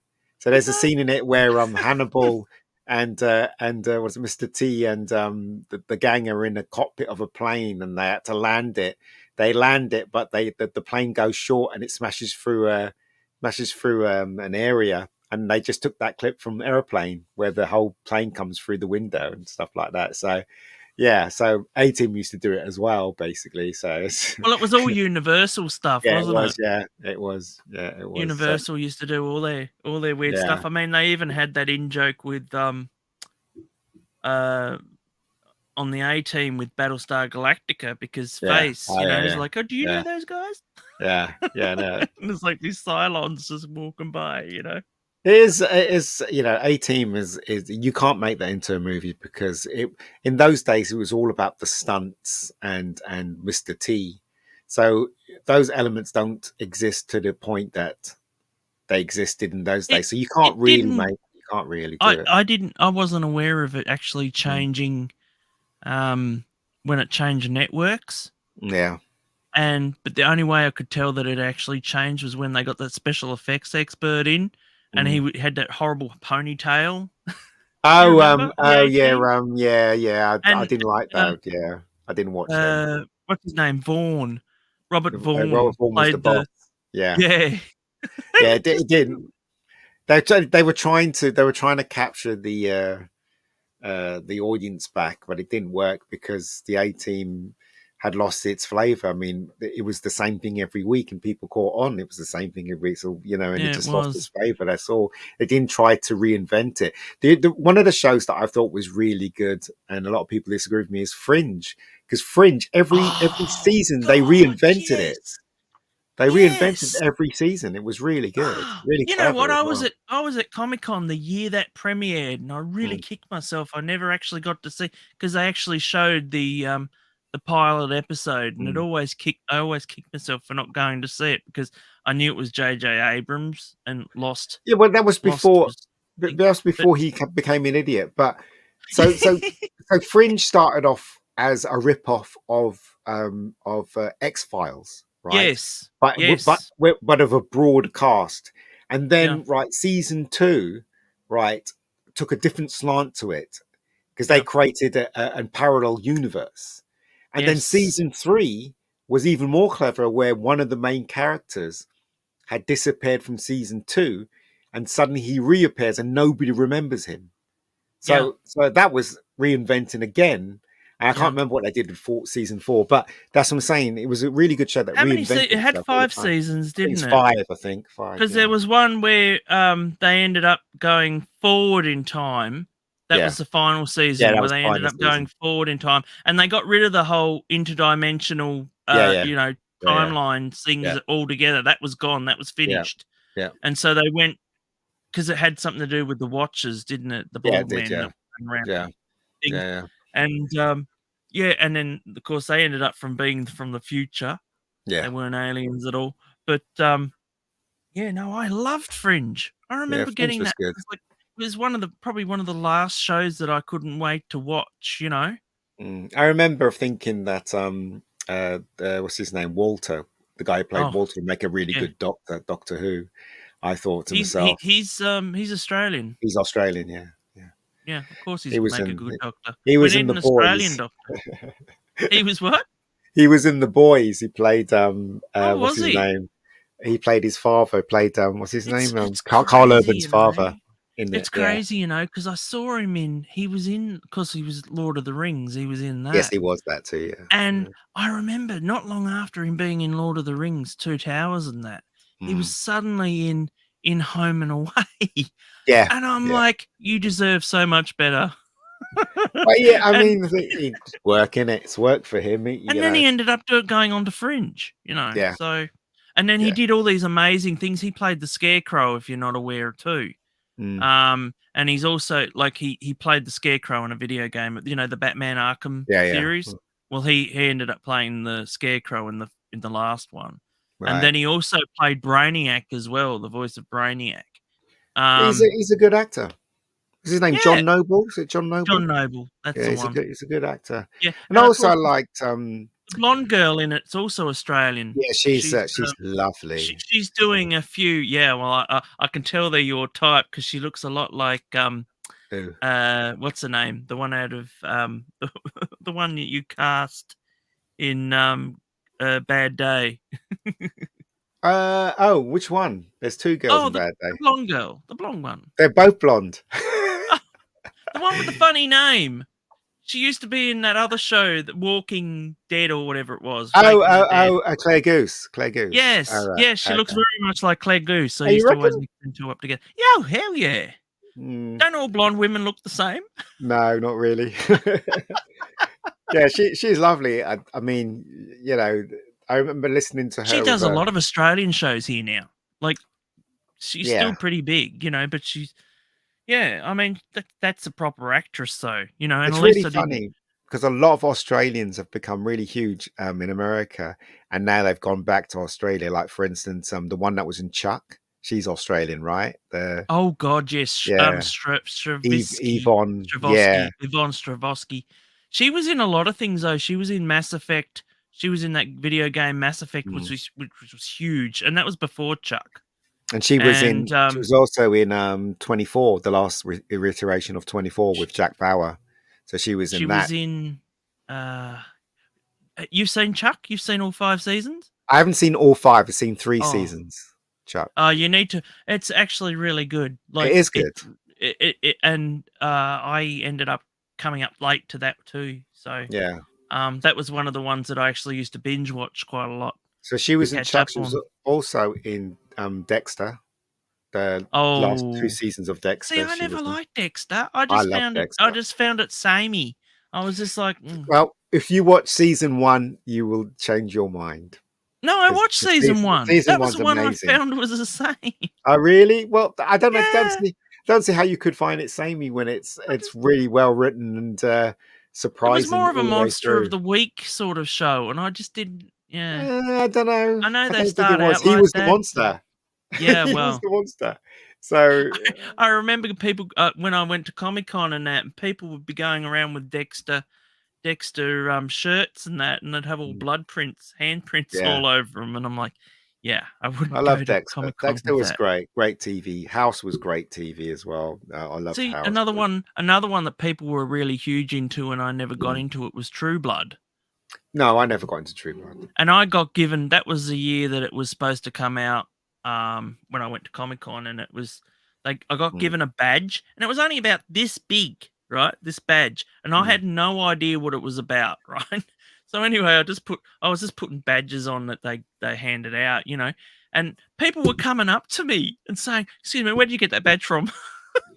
That's the thing, you see. In those days, they used to Handing give it you out. free stuff. Well, they don't give you free stuff anymore, do Oh, they? you You have had to to be in the pay right for place everything. at the right time, Yeah, and it's really annoying. I don't. You've never been to Comic Con, have you? I have, yeah, loads of Oh, times. have you? Yeah. To San Diego? No, no, obviously not No, I'm San talking about Diego. San Diego. I'm not All talking about right. a. I'm not talking about your just your UK top normal Comic Cons, everyday ones. definitely. I've been, I've been to Well, the UK one. UK ones would be better. I Uh, mean, I much prefer. Well, no, if you have Australian stars, well, and like they're from the latest from Home and Away and Neighbours, and from some horrible reality show or something mm, like that where you couldn't give a hoot about, And I remember in the early or the late 2000s when they just started picking up here, and we were getting amazing actors mm. in, and it was just we had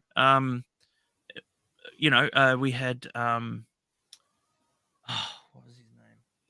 I've met some Australian We actors. had we got a lot of people from like old TV shows as well. So we had like what's his name from Greatest American Hero, which I used to love as a kid, yeah, yeah, yeah. and I'll always remember because I was always like, I remember going to Comic Con, and I think it was the last year that the two of them were together, and they were just behind a table. And this is the thing about Comic Con is the fact that they're not all swamped.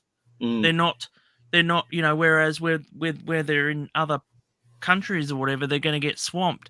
But at Comic Con, I mean, I remember the guy that played Flash Gordon, oh, Sam Jones. Yeah. Sam Jones. Mm. He was just walking around Comic Con, and a guy stopped him to ask for a photograph, and he said, "Yeah, sure." And Yeah, they don't do that but anymore. I've seen that with Lou Ferrigno. I took a photo of Lou Ferrigno, and I noticed that he gave me a bit of a dirty look. Mm. And anyway, because I took it from behind the counter sort of thing. But someone said, "Oh, he didn't chase you?" And I said, "No."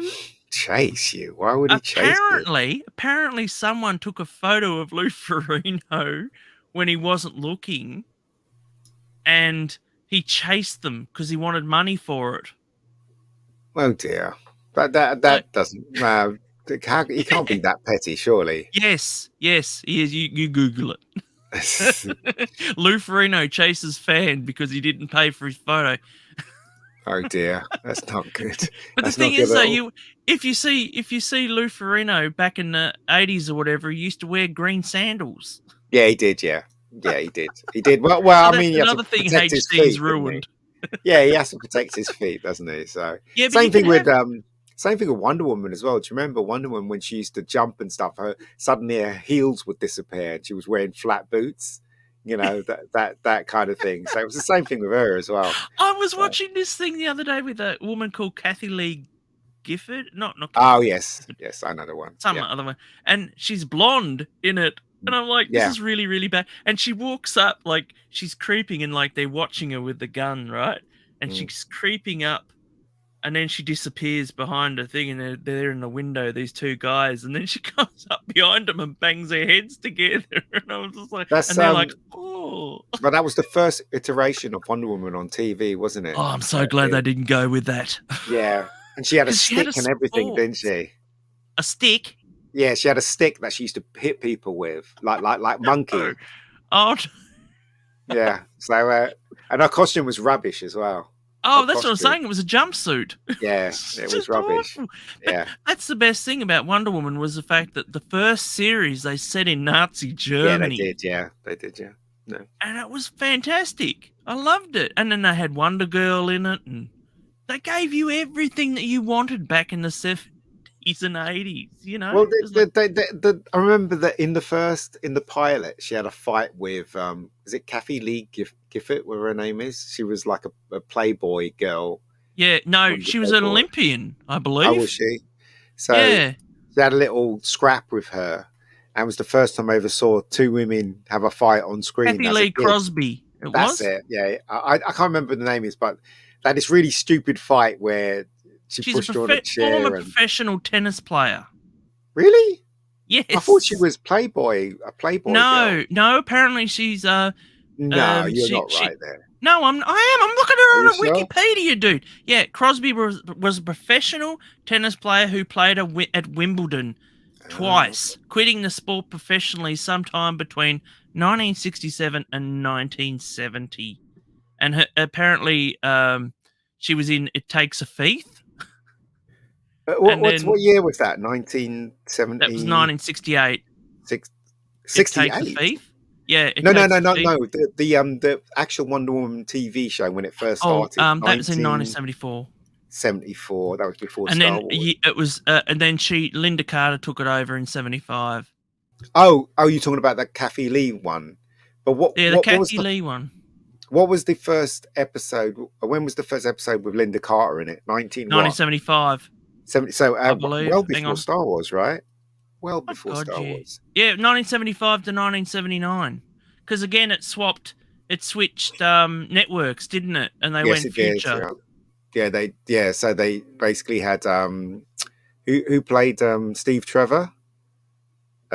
He was the Yeah, and son. then He they was ended the up son playing the of son. the Yeah. son of wasn't he? So it was quite interesting. I used to love the theme tune to that. Yeah. There's a video game, the Lego video tune theme. Yeah. Every time that you played as Wonder Woman, as soon as you go to fly, all of a sudden the music would start up, and it's the same with Superman. The Superman music would start up as soon as, so you feel like you just love doing that sort of stuff.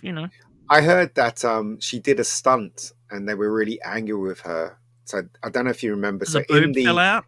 the New Adventures of Wonder Woman, she there's a scene in it where she's holding onto a helicopter, and Linda Carter decided to do it herself. And the studio was really angry with her. Just they were like, well, you shouldn't have done it because if something happened, then we'd be in trouble and stuff like that. But you can see it, and I think it's in the beginning credits where she's holding onto a helicopter, and the helicopter's going flying, and she's holding onto it.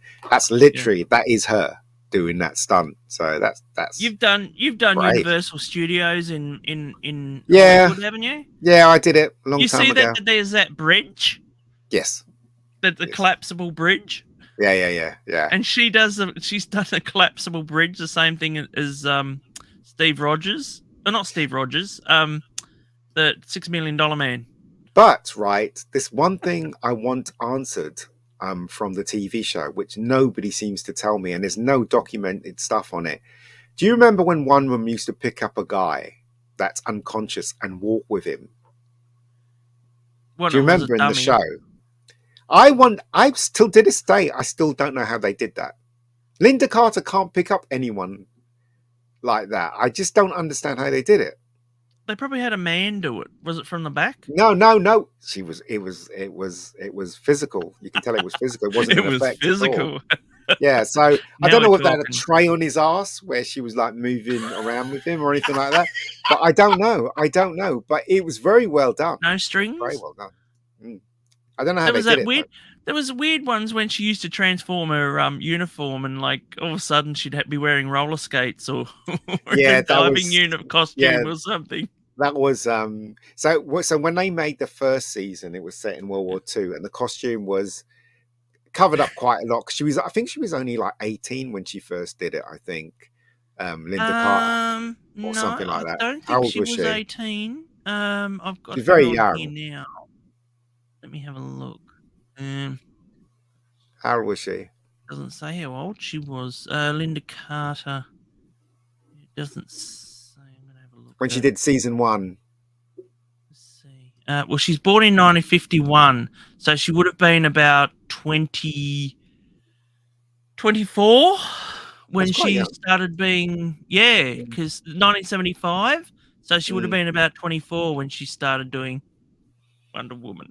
Wow. But yeah. So when they brought it back, what's that? No, I just found out she's single. Oh, she got divorced from her husband. No, he died. Oh, that's not good. 2021. Robert A. Altman. So when I thought he was a video game executive. So when they brought it back Single guys. to modern day, they adjusted her costume so she had more cleavage, and they made her pants a little higher on the cut because they wanted obviously males to watch the show. Really? Yeah, they did it deliberately. You want to get a man to watch a show? Yeah, so they wanted to attract the horny males to the show, and that's why they did it. So well, it worked, didn't it? Well, it did for me because I watched it. I watched it. And she I was think gorgeous back in the day. But you got to remember too, when she left Wonder Woman, she wanted a singing career, and it didn't work out. No, it did. It did. Did it? It was a huge success. She had a huge success. No, I saw her on Dick Emery. That's because you saw her on Dick Emery. But yeah, so it was a huge success. She still sings though, actually. So she's, thing is though, she was a gorgeous woman, and Wonder Woman actually kind of spoiled her career a bit, but she is grateful for it. She said, I mean, she was actually crowned Miss World USA in 1972, so she would have only been 21 then. Yeah, she would have. But I mean, they don't even have those nowadays, do they? No, but she was. I mean, if you watch the shows carefully, Wonder Woman, she was never really in any real danger, Wonder Woman, at all. If you watch it, if you watch the shows completely. Plus, I think in season 1 of the reimagining version, which is set in the 70s, she was wearing a wig. And then they decided, I think season 2, they decided to just use her own hair. It's a bit strange, isn't it? Yeah, very strange. But it's a show of its time, isn't it? And it was very entertaining as far as I was concerned. So well, her mother was the one that played her mother. Was the one out of Addams Family. One that played Morticia. She played her mother originally. Yeah, and then she was replaced by the one out of Young Frankenstein. Mel Brooks's go-to. And a lot of people don't remember that a famous star was in Wonder Woman. It was the woman that was in Officer and a Gentleman. Deborah Winger. Deborah Winger played Wonder Girl or something like that. Or was it Wonder Girl?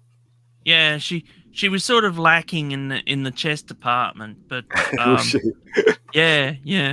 But yeah, she was in that. That was Deborah Winger. Yeah, Deborah Winger, played one, and a lot of people don't know that Sandra Bullock played Bionic Woman. Eh? Yeah, Sandra Bullock played the Bionic Woman. Look it up. No. Yes. all these things. Yeah, Sandra Bullock played the Bionic Woman when they tried You're not confusing it with that. Nope, I'm not. She played the Bionic Woman when they tried to revitalize it. That wasn't the one where they got married, was it? Nope. Sandra Bullock played the Bionic Woman. Look it up. Seriously. You're right. Oh my there you God. Go. No. There you go. Yeah. Because I saw it once. There's this guy called Kojima, right? And he's in the video game industry. A lot of people suck up to him. I hate his games. I think they're shit. But anyways, he's a bit like Kubrick. They're just unusual games. And so anyway, he decided he had always had a crush on the Bionic Woman, the original Bionic Woman, Lindsay Wagner. And so he actually, his place got bought out by Sony or whatever. So they gave him all this money to make a new game. So the first thing he did was he hired Lindsay Wagner, and then he de-aged her. Yeah. He actually de-aged her in the game. Mm. but she actually motion capped all the things. She had no idea what she was doing. Yeah. But I've seen Lee Majors in real life too. Have you? No, I've seen him on TV though. They're making a Fall Guy movie, right? Oh no, Afraid so. no, they're not. Afraid What so. is Yeah, he and in it? I Oh, he's don't know, supposed to be but a cameo. what's his Who's name? playing? Who's playing the actor? Who's playing Um, the stuntman? what's his name? The guy that was in Blade Runner 2. Oh, not Ryan Gosling. Ryan Gosling's playing him. Yeah. Oh, piss off. Yeah. Well, Oh, oh she's no. yeah. Oh, we've got Demon Scythe in the chat. Hey, Demon, how are you? So yeah, season greetings, chaps. Just got Ian's tweet about the stream. Been adding decals to a couple of Transformers figures. Oh, Now I have to buy wrapping paper, and I've got you on in the wait a car. moment. I think the Sandra Bullock one was Bionic Woman in Canada. Apparently, Hey, what? This is weird. oh yes, you're right. No, they were, because they used to make a lot of Canadian versions. Because Airwolf, they actually made the final season of Airwolf in Canada, and it was one of the worst shows you ever imagine. And I think I told you it had Dick Van Dyke in it, Yeah. and he played a robot, an evil robot in it, and his head got blown off, and he was only in it because his son was actually the pilot in in it, And because of course Sandra, all but the actors are left. They I'm blew up watching. poor Ernest Borgnine. Hold on, mate. I'm watching something on YouTube. Right, I'll give you the link, and Yeah. it's Sandra Bullock. Right, Sandra Bullock's got a bionic eye, and also Lee Major's son is in this version. Would you believe it? Lee Major's son. Yeah, yeah. No, That's that's right. They used to crazy. get jobs there. Yeah, that is That's crazy. crazy. Because Dick Van Dyke used to have his son, his Oh yeah, daughter, yeah, yeah, all yeah, in yeah, one show yeah. in Diagnosis. I think it was Diagnosis Murder. But Bionic Showdown in Canada. This video is called. This is crazy. yeah, Absolutely crazy. we should do a 70s 80s TV movie babe appreciation stream. So she's You're right there, connected. Matt. So hold on. So she's connected to the Lindsay Wagner character. So it's not. She's not. It didn't redo the Bionic Woman. She's just another person with bionics. Yes, she wasn't a daughter. She was playing Kate Mason in it. All right. Okay. Because I can't remember watching this. Do you remember there was a movie that because once she was big with, Speed, she did this movie when it was like the internet had just been introduced. Yeah.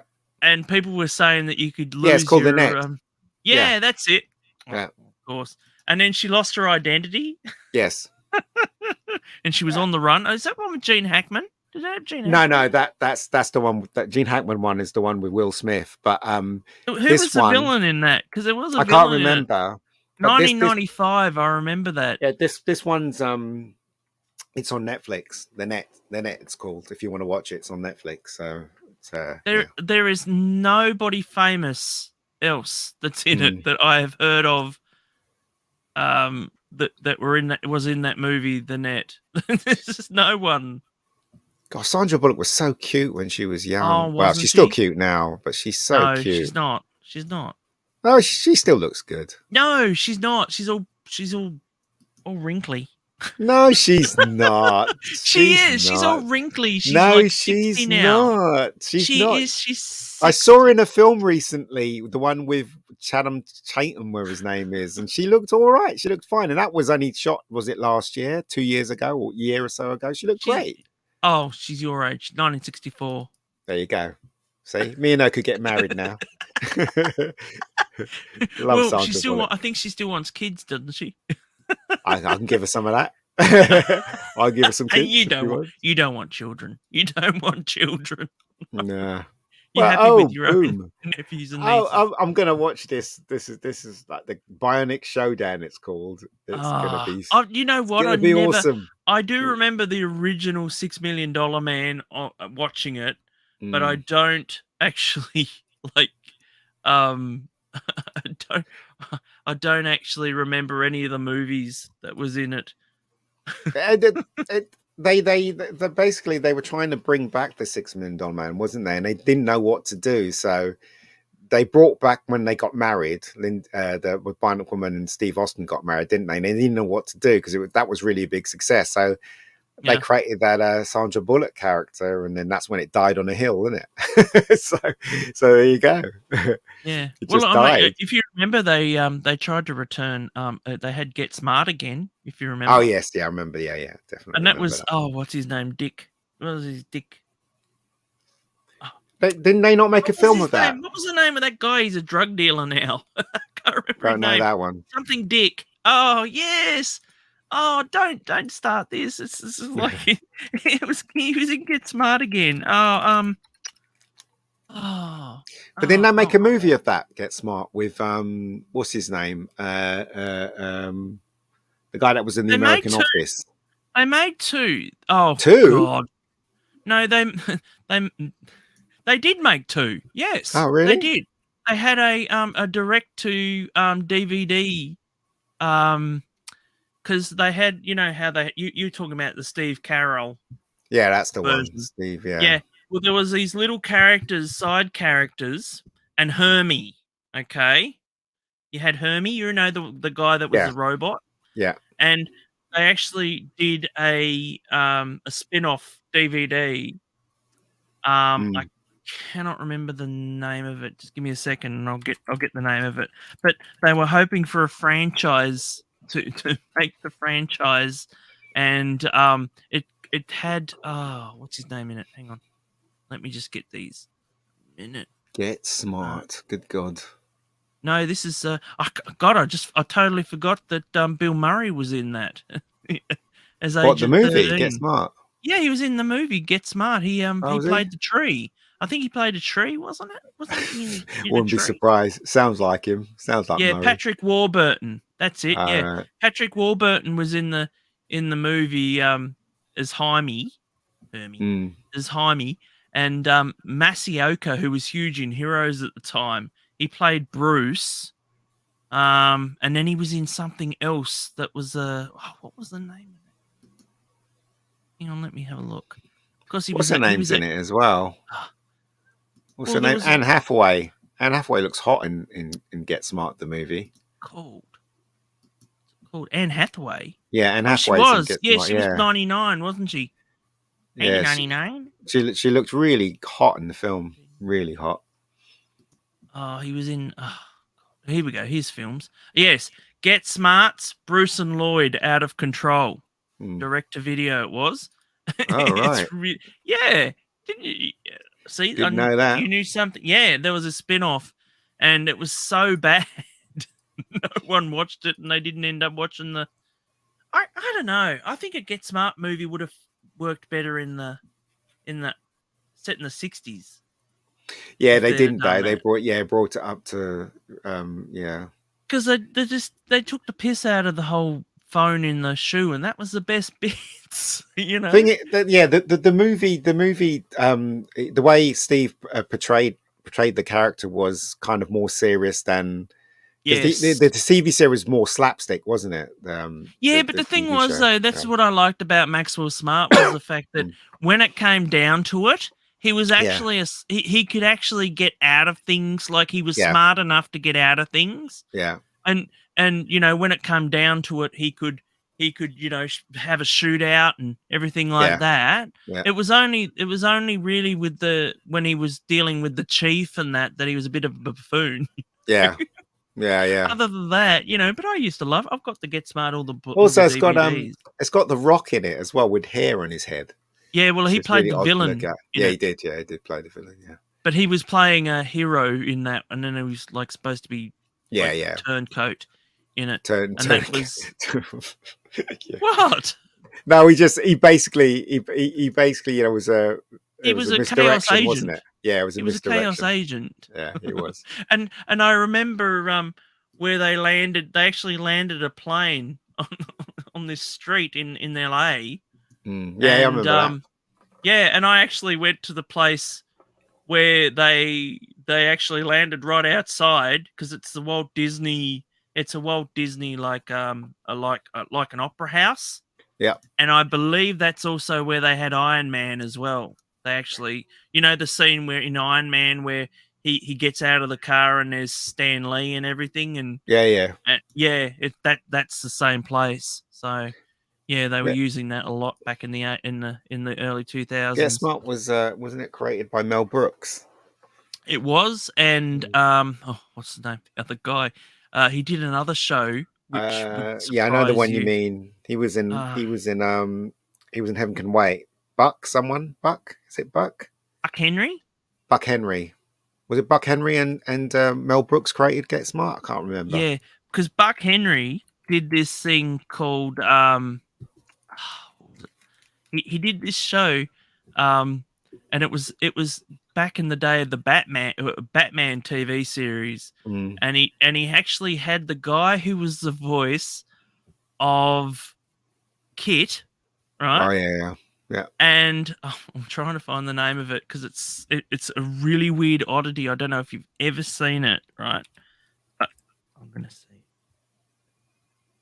Get Smart. My gosh. Yeah. Hang on. Buck Henry, and it's what's his name? He's still alive too. Who's that? He just did it after Captain Nice. Yeah, that's it. It's called Captain Nice, and it had it was only like one series it went for, Right. and it was William Daniels. That's it, the voice of Kit. And yeah, it's weird, and he lives with his mother. It's like he's a mild-mannered mama's boy who discovered a secret formula that, when he drank it, transformed him into an explosive burst of smoke into Captain Nice. And he used to fly, and he had red stripes on his pants, and and but apparently they were white pajamas. He never got credited for a Knight Rider. You do realize that, don't you?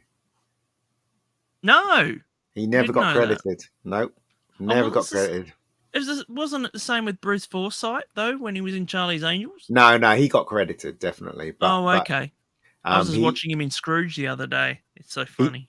He thought that it would take away the mystique of the car. So he told the producers, don't give him a credit, because if they know where the voice comes from, they'll always think about him rather than the car. Because he was doing that other show, St. Elsewhere, at the same time. He was, yeah. So, and then he's had a huge career. He's like Mr. Feeney, wasn't he, in that show? I can't remember. Yeah, Boy Meets World. Well, yeah. Boy Meets World. But he's like 91 or 92 He is, now, yeah. I've seen. And I think he even did the voice for my Playmobil Night Ride as well. So he's still doing the voice of Kit. So yeah, he's a solid actor. Well, I mean, he's retired now, but he's had a good career in TV and a bit of film and stuff. One show I used to love as a kid. We used to get we used to have like this show called The Ghost of Mrs. Muir. I remember that. And I got the DVDs recently, and I started watching, and I was like, "That's actually still not a bad show. It just still holds up. The Ghost of Mr. Muir. You remember ITV used to play that, and there was. Do you remember a show called Tomfoolery? It was a cartoon. They used to play on Saturdays here, Sundays even. No, it's just these weird cartoons. Puff and Stuff. Do you remember that one? Oh God, yes. Oh my that was God. Like somebody was on drugs or something. That one, in my opinion. Yeah, no, that was Puff and Stuff. Puff and Stuff. Yeah, I know. We used to have HR Puff and Stuff. Yeah, and we used to have this other show that I was the only one that ever remembered it, and it was called The Lost Saucer. I don't remember that one.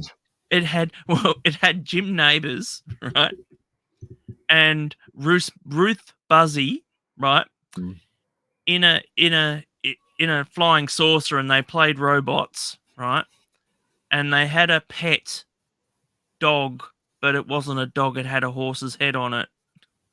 Don't remember that at all. And yeah, and they went down and they kidnapped a black child and a teenage girl, and then they like accidentally they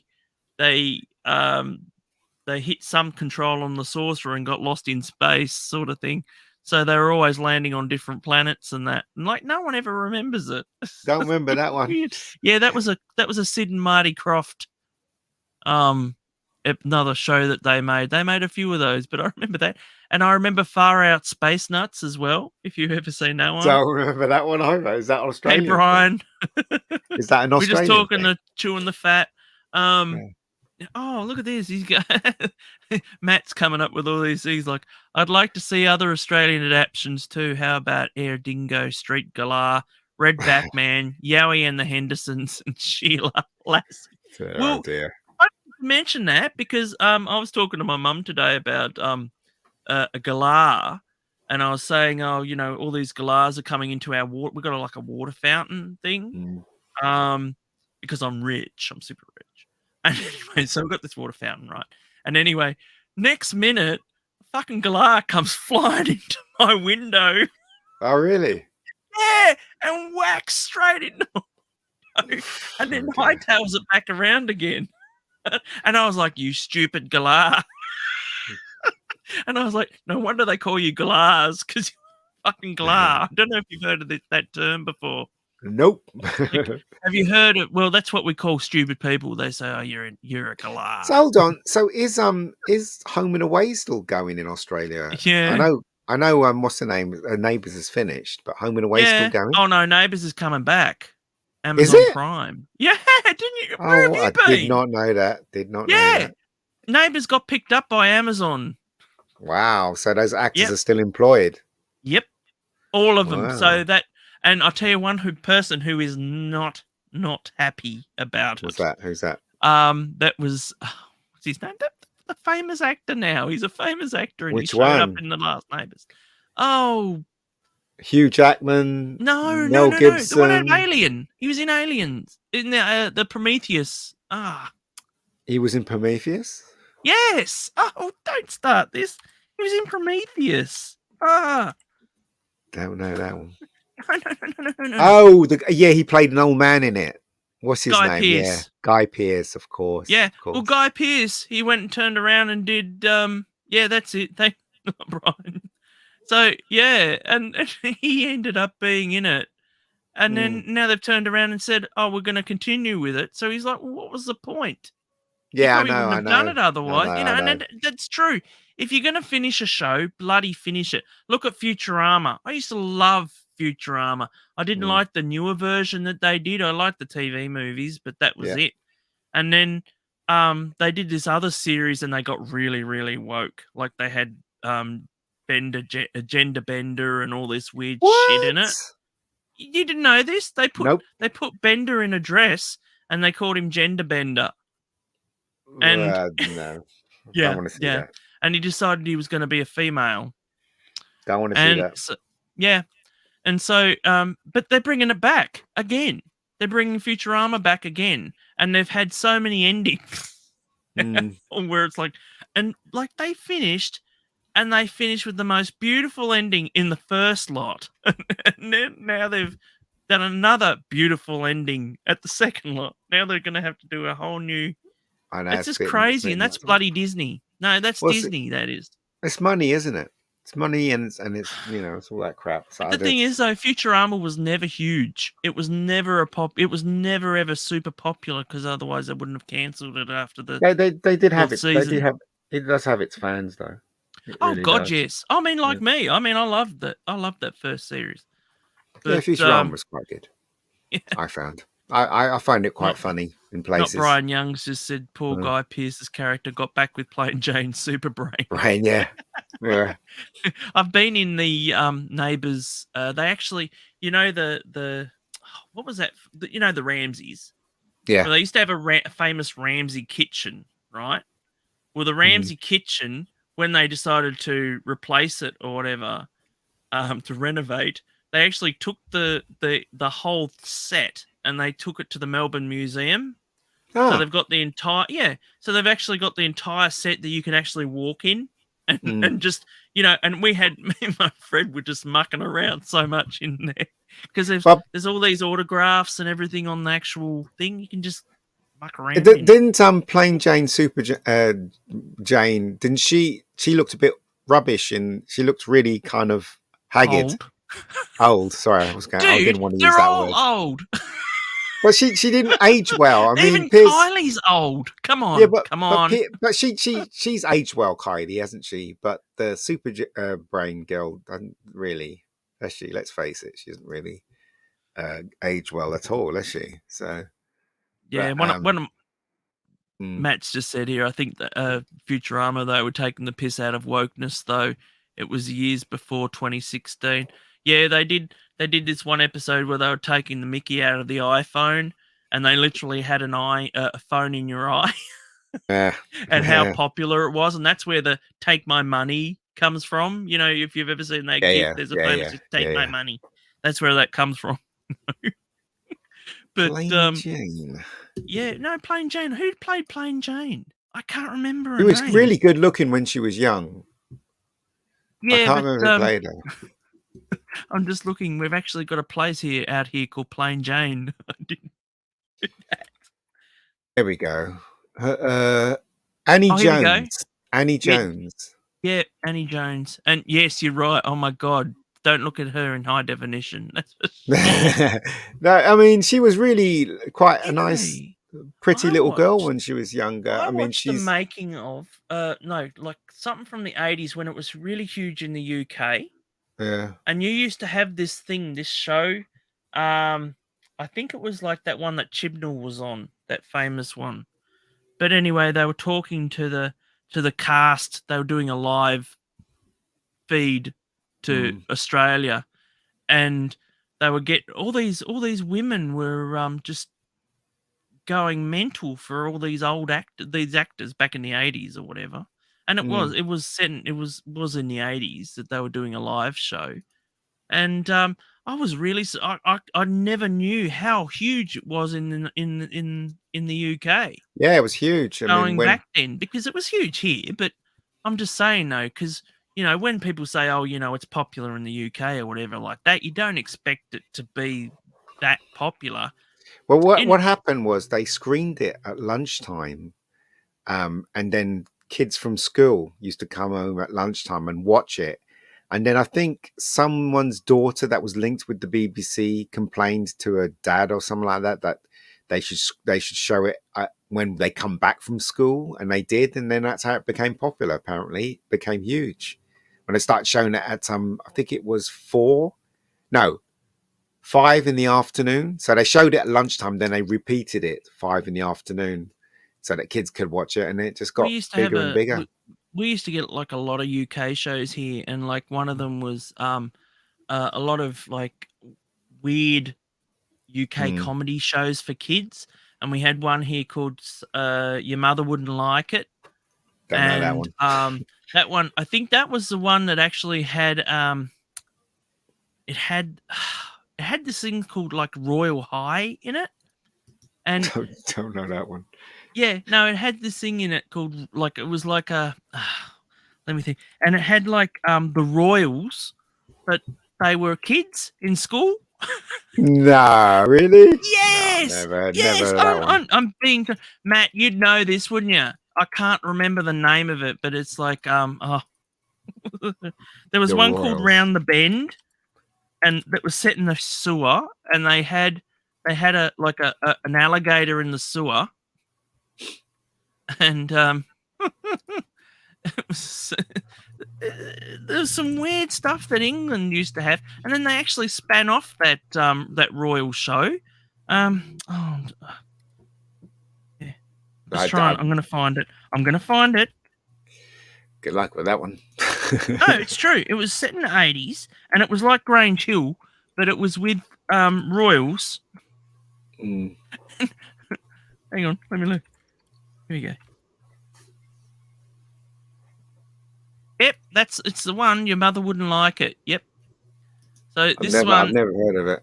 No, it was made from 1985 to 1988, right? Mm. And there was a what was it? Palace Hill, it was called. Let's see. Never heard of Yeah, it. no, it's true. And then there was actually they had the spin-off Palace Hill, and it was like it was a spoof of long-running children's drama show Grange Hill with characters based on members of the British royal family. Even Diana was in it, I remember. And then it goes introduced in the second series. It returned in series 3 under the title Return to Palace Hill. This proved so popular that it became a spin-off show, also broadcast on ITV, running for 3 series and targeted politicians such as Margaret Thatcher. Never heard of it. Seriously. Yeah, it was true. And then they had this other one that was a piss take of He-Man, and it was called Twee-Man, Disaster of the Universe. Yeah, well, that one over. Yeah. Oh no, you got to Google it. It's on YouTube too. It's hilarious. Here we go. This is not Brian Young. He remembers both of them. And they were. And they even had like people dress up as like Danger Mouse and it was really weird. Have you seen the new series of Danger Mouse, by the way?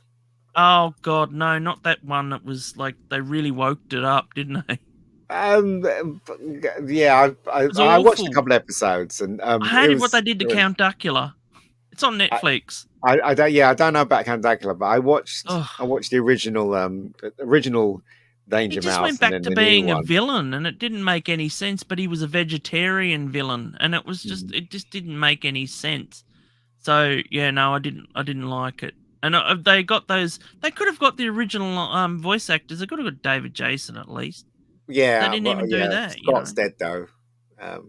Scott, no, I know. Well, died, so Crumbs Chief. That's all he used to say. Crumbs Chief. No, he was great. He was quite funny. I've got the. Hang on. There. I've got the pop. The pop. The Danger Mouse pop. Oh. But they haven't made one of Penfold. This is the original one. This isn't based on that horrible new version. But yeah. I used to like Danger Mouse when I was younger. I thought it was quite clever. Quite funny. I watched recently this one. If you've ever seen this. The Wind in the Willows. Oh, what version is that then? The David Jason one. Oh, that was made by the same people that made Danger Mouse. Yeah, I used to watch that. This is the movie. I remember this being so good. You know, it was really great. And I forgot it was a musical, actually. I get through it. But, because, I mean, musical nowadays, you know, kids' musicals, they're a bit hit and miss. There's a horse in this, and it's the most creepiest bloody horse I've ever seen. And anyway, it doesn't even walk like a horse. They've got the musical of Matilda, Renee, out, and they race swapped Mrs. Honey. Oh. So you go. Yeah, they she looks like Honey, doesn't she? They cast a girl that was in the last James Bond film as Mrs. Honey, which I thought, what the hell? Isn't it funny how what's her name, French? The one that plays French is still the same though. She's still a horrible, ugly old white woman. Yeah, that's played by. Well, I can tell you now, the original Matilda, the one that played it with what's his name, Danny DeVito. And yeah, I love that. She's extremely woke. She is a total and utter. She makes what's her name? The one out of Who's the Boss at the moment. She's making her look like she's tame. As far as with the woke stuff that she's coming out with, the crap. I've never been a fan of her. She was in Mrs. Doubtfire too. Yeah, she was. That was another movie I didn't like. I didn't like this. My mum and dad loved it when it was out. A lot of people like Mrs. Doubtfire. They still do. You know. Yeah, I can't understand how they can not see that was their dad. Do you know what I mean? What is it? Sally Fields couldn't tell that was her husband. It was ridiculous. Have you seen the makeup tests of Robin Williams? Yeah, I've seen them. They all look the same. Yeah, so it's what I'm saying. The face, the feet. Doesn't matter how much makeup he had on, you can tell that was Robin Williams. But then again, that was the whole idea of the film, I guess. I loved the fact that when they did that cartoon at the beginning, and it was directed by Chuck Jones, Yeah. And it was the one, and he's like, and it's like that bird, and the bird's there smoking. And he But goes, I don't think that the bird should be smoking. And they're like, oh, shut up. but he was saying they were interviewing him about Aladdin, and he was saying that he said, "I've got to apologize. I'm so sorry." He goes because him playing the genie was so successful. That's what set everything off by trying to get famous people into cartoons, and a lot of actors Not suffered because necessarily, because you had like things like the Jungle Book, and you had no, even but they weren't famous stars though. no, but they were of their time. You Yeah, know what I but they mean? weren't famous stars. They weren't known stars. That's what Oh I'm saying. no, So they weren't celebrities. yes, that's what I'm saying. So Is what you that's what mean? Yeah. Ron Williams was saying, that if it wasn't for his portrayal as the genie and the way he did it, yeah, the studios would start thinking of actually hiring people that are known on TV or known in movies. So Mm. kind of try to apologize for that. It's not his fault though. He was so brilliant as the genie. They all wanted that kind of Well, magic, he had a didn't bit they? of a you know about the whole backstory behind the Aladdin with Robin Williams, don't you? No, The fallout. There was a huge fallout. was there? Oh, because He, for the second one, you mean, and they had to get somebody else to mm. imitate his voice, he didn't want. and He they was brought him back much for the like third. William Daniels in the Yeah. fact that he didn't want his name publicized as the genie. Hmm. And the first thing that they did when the movie came out was Robin Williams as a genie. But I mean, And he was so pissed off with Katzenberg, who was in charge of the animation thing at the time. He said, I ain't doing a sequel, and you can forget about it. And he wanted nothing to do with Disney.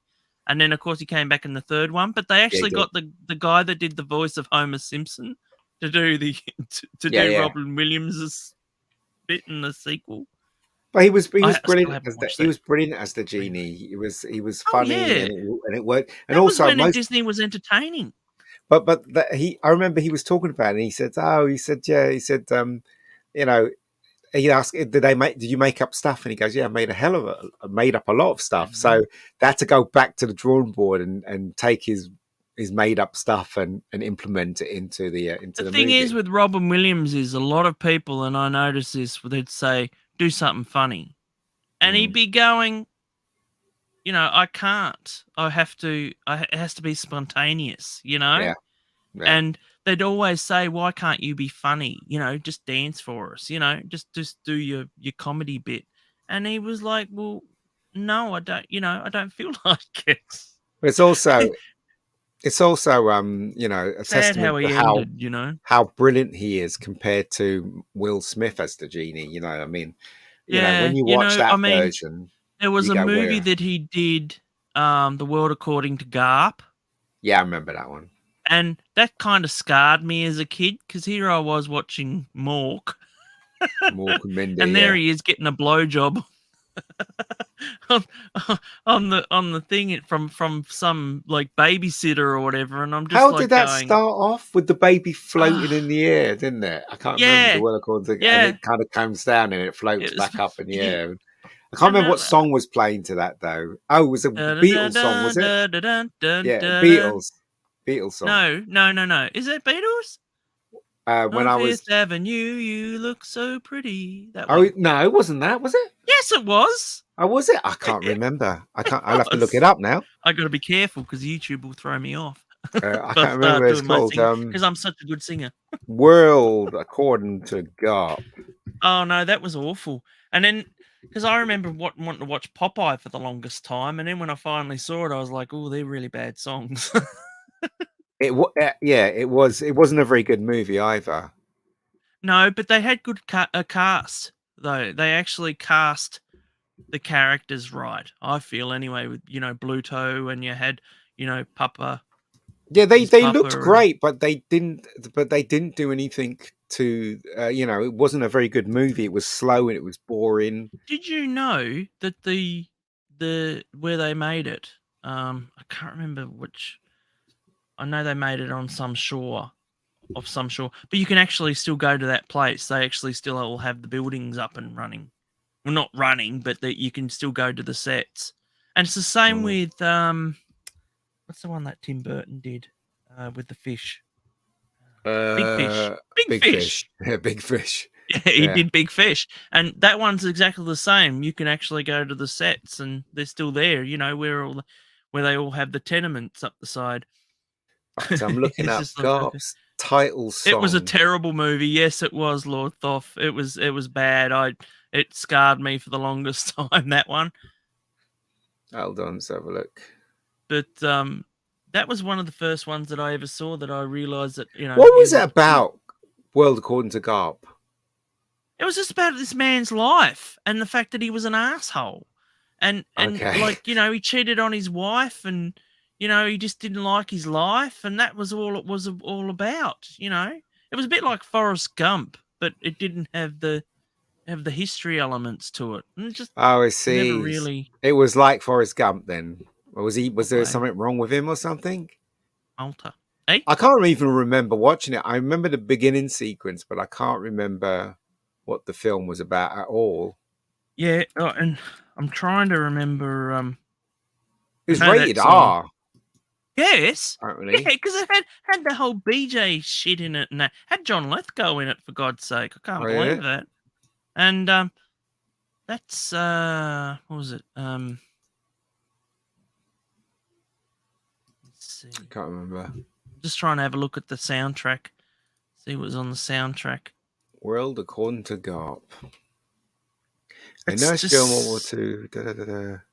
Can see. And there was another one that he did too, where friggin' Patch Adams. I Oh, hated that that was film. terrible. That was a terrible And movie. it's just so wrong, where he just like it's like that woman gets killed by a serial killer, and you're just like, what the hell? Where the hell did that come from? Yeah, it was a Oh, terrible. you're right. Terrible movie. You are. I'm sorry. You are right. That was That the what? Beatles. When I'm 64. That's it. That was the song. Yeah. Yeah. Written I'm by 64. John Lennon, who was uncredited, and Paul McCartney, that was uncredited. Yeah. And it was performed by the Beatles, who were Yep. uncredited. When he's bouncing up and down. But as I said, I forgot. I seen the film once and I couldn't remember. I can't for life of me. I can't remember what it was about. Such a long time ago since I seen it. Well, I mean, I know that it was one of those movies. It went for 2.5 hours, that movie, and that was back in 1982. It's an American comedy, apparently. Well, it was supposed to be, but I never laughed. But it's like, T.S. Garp is the out-of-wedlock son of a feminist mother, Jenny Fields, who wanted a child but not a husband. A nurse during World War II, she encounters a dying bald turret gunner, known as only as Technical Sergeant Garp, Garp being all he is able to utter, who was severely brain damaged in combat with morbid priapism, allows her to rape him and get impregnated. She names the resultant. Yes, this is what I'm reading. She names the resultant child after Garp. Garp grows up and becomes interested in wrestling and fiction writing, topics his mother has little interest in. Garp's writing piques the interest of Helen Home. This is what I told you. It's like freaking bloody Forrest Gump. The daughter of school's wrestling coach, she is wary of him. His mother observes his interest in sex and is intellectually curious about it. Having little more than clinical interests herself, she interviews a prostitute and offers to hire her for Garp. Immediately after, Jenny decides to write a book on her observations of lust and human sexuality. And that's why it's called The World According to Garp. Wow, it sounds really dull. Oh, I love this. Garp spends time visiting his mother and the people who live at his centre, including a transgender ex-football player. Oh dear. And this is back in 82, so you can imagine they're going to cancel that one because, you know, they'd actually look like a man in a dress. Yeah, but also his mother raped someone. So there you go. Well, yeah, and he was disabled at the time. Yeah, there you go. How nasty is that? Yeah, that's why I said it's scummy. It was only because of the way that, it was only the fact that Robin Williams didn't act anything like Mork at all. Yeah, well, I what you call it? I do rate Robin Williams as an actor. I think he's a very Oh, he was a distinctive actor. fantastic actor, but it's Yeah. really weird seeing all those recent photos that they unearthed of him before he was famous. He used to be Mm. in Central Park. He Yeah, used to be yeah, a busker in Central Park, yeah. and some people found pictures of him. Like they just happened to not have them developed, and they developed them, and there he was. I wonder what You happened know, to Pam Dorber, Pam Dorber married the dude the from dude that's in. NCIS, And yeah, I know that. But I want and she did. Did she stop acting? she was in a show called My Sister Sam. Now, if you're not aware of My Sister Sam, okay, it's got a Mm. bit of a backstory. So there was a first series, and it was a fairly hit. It was a fairly, moderate hit comedy show. And Sam was played by Oh, I Pam see a Dorber, picture of her. Yeah, I see a but picture of her. Yeah. the girl that was actually her sister, Mm.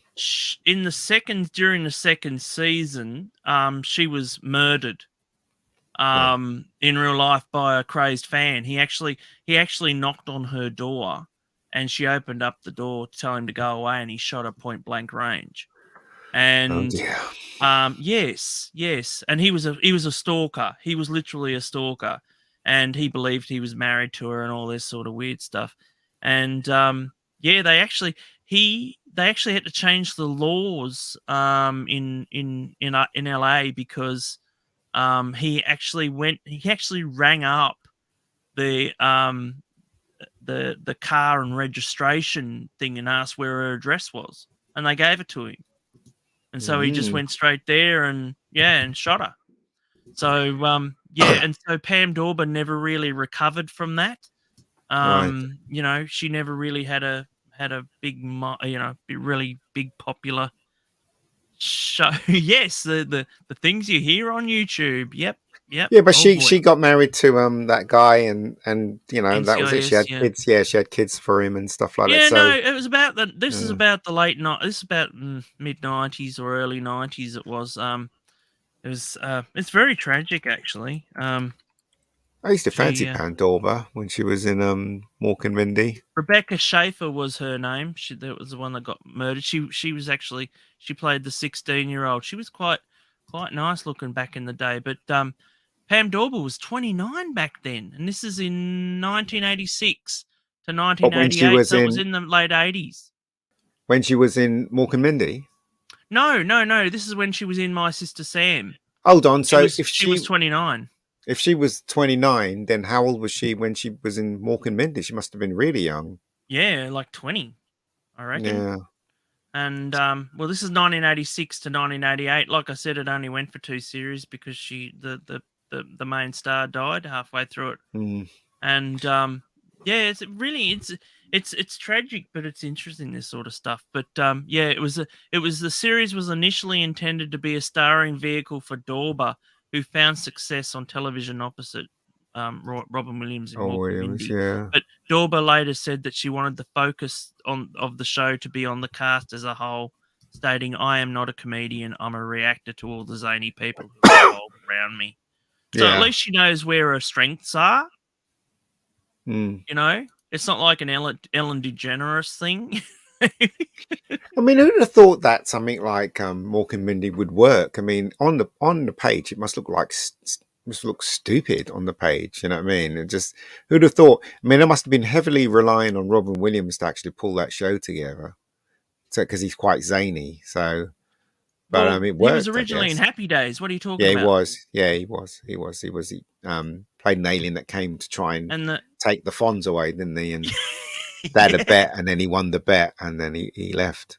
he But left. that And then the show concluded. It might have been a dream, innit? Because when Fonz he knocks the door again, what's his name was at the door, wasn't he? Ron Williams at the door, and he was normal. It wasn't this alien. oh, I can't remember. So I don't know if you saw the end of the episode. Yeah, I remember the pilot episode of Mork and Mindy, and literally, like, he lands and everything, and then they end up going to Laverne and Shirley. Yeah, because he he gets a suit, doesn't he? He wears it backwards, and so Mindy thinks that he's a priest, but he isn't. But he's wearing the suit backwards. I remember that. But I used to fancy her when I was a kid. I used to think she was gorgeous. Yeah, no, Pam Dorber. Pam Dorber. Mindy. I used to fancy her. No, she used to remind me of my sister because my sister was around the same age. All so. right. Yeah. I remember they didn't bring it back, did they? Once it got cancelled, it got cancelled. They didn't try to bring Mindy. it back or anything. Yeah. So they did a cartoon. There was a cartoon series. All right. Of Mork and Mindy, and that was called what was that? I think it was just called Mork and Mindy, actually. It's funny because Pam Dorber has let her hair naturally go grey. Seen some there was a Mork and Mindy, Laverne and Shirley, and the Fonz Hour. So they actually had Laverne and Shirley in it as well. Yeah, it was a Saturday morning show, and it went for it went for a few. They had a few episodes of it. It went from 1982 to 1983. It never explains why the Fonz never went to war, because Richie went to war, didn't he? That's why he came out of the show. The character Richie. Yes, in Happy Days. In Happy Days, Howard left because he wanted to be a director. So they made up that story that he was losing his hair as well. Yeah, he went to Vietnam. So they made up the story that he decided to go to war. He decided to help in Vietnam, so he left. And that's how he left the show. And then Fonz was all on his own. You know what I mean? Yeah, well, it was the Fonz show anyway. Sorry, but Richie was heavily involved in. You know the infamous Chachi, don't you? What happened to Chachi? Oh, did he rape somebody or something like that? No. You know, what was her name? Oh, you mean Chachi got his own show? Joni and Chachi. Chachi, yeah, that was terrible. And it was called Joni Loves Chachi. Yeah, was it? Yeah. And you heard it was like it was a big flop in America, but it was huge in Latin America. You know why? Why? Because Chachi is a rude word, and it was called Joni Loves Chachi. Right, okay. So it was like the #1 rated show. Yeah, it was a big flop though, wasn't it? It was a huge it was. Flop. It was one of the few that didn't actually work. You know, Laverne and Shirley was huge though. Oh, Laverne and Shirley was huge. That's why I said it was one of the few. But how many shows did it have? You know, it had Mork and Mindy and Laverne and Shirley. You know, yeah. And they I was watching a cartoon the other day, and you can actually see that they actually use some of a similar type of characters like Lenny and Squiggy. Yeah. And that. Yeah. Listen, I've got to go, pal. But thank you very much for coming. Please like and subscribe. Yeah, we've been on for like 3 hours. It was supposed to be an hour. But anyway, we got talking. But thanks for coming, Mega Geek. Right, you have a great Christmas, won't you, mate? Yeah, you too, pal. I'll catch you later. Please like and subscribe. And thanks for joining us, everybody. And good night. Good night. See ya. We'll be back soon. Bye. He couldn't go to war. And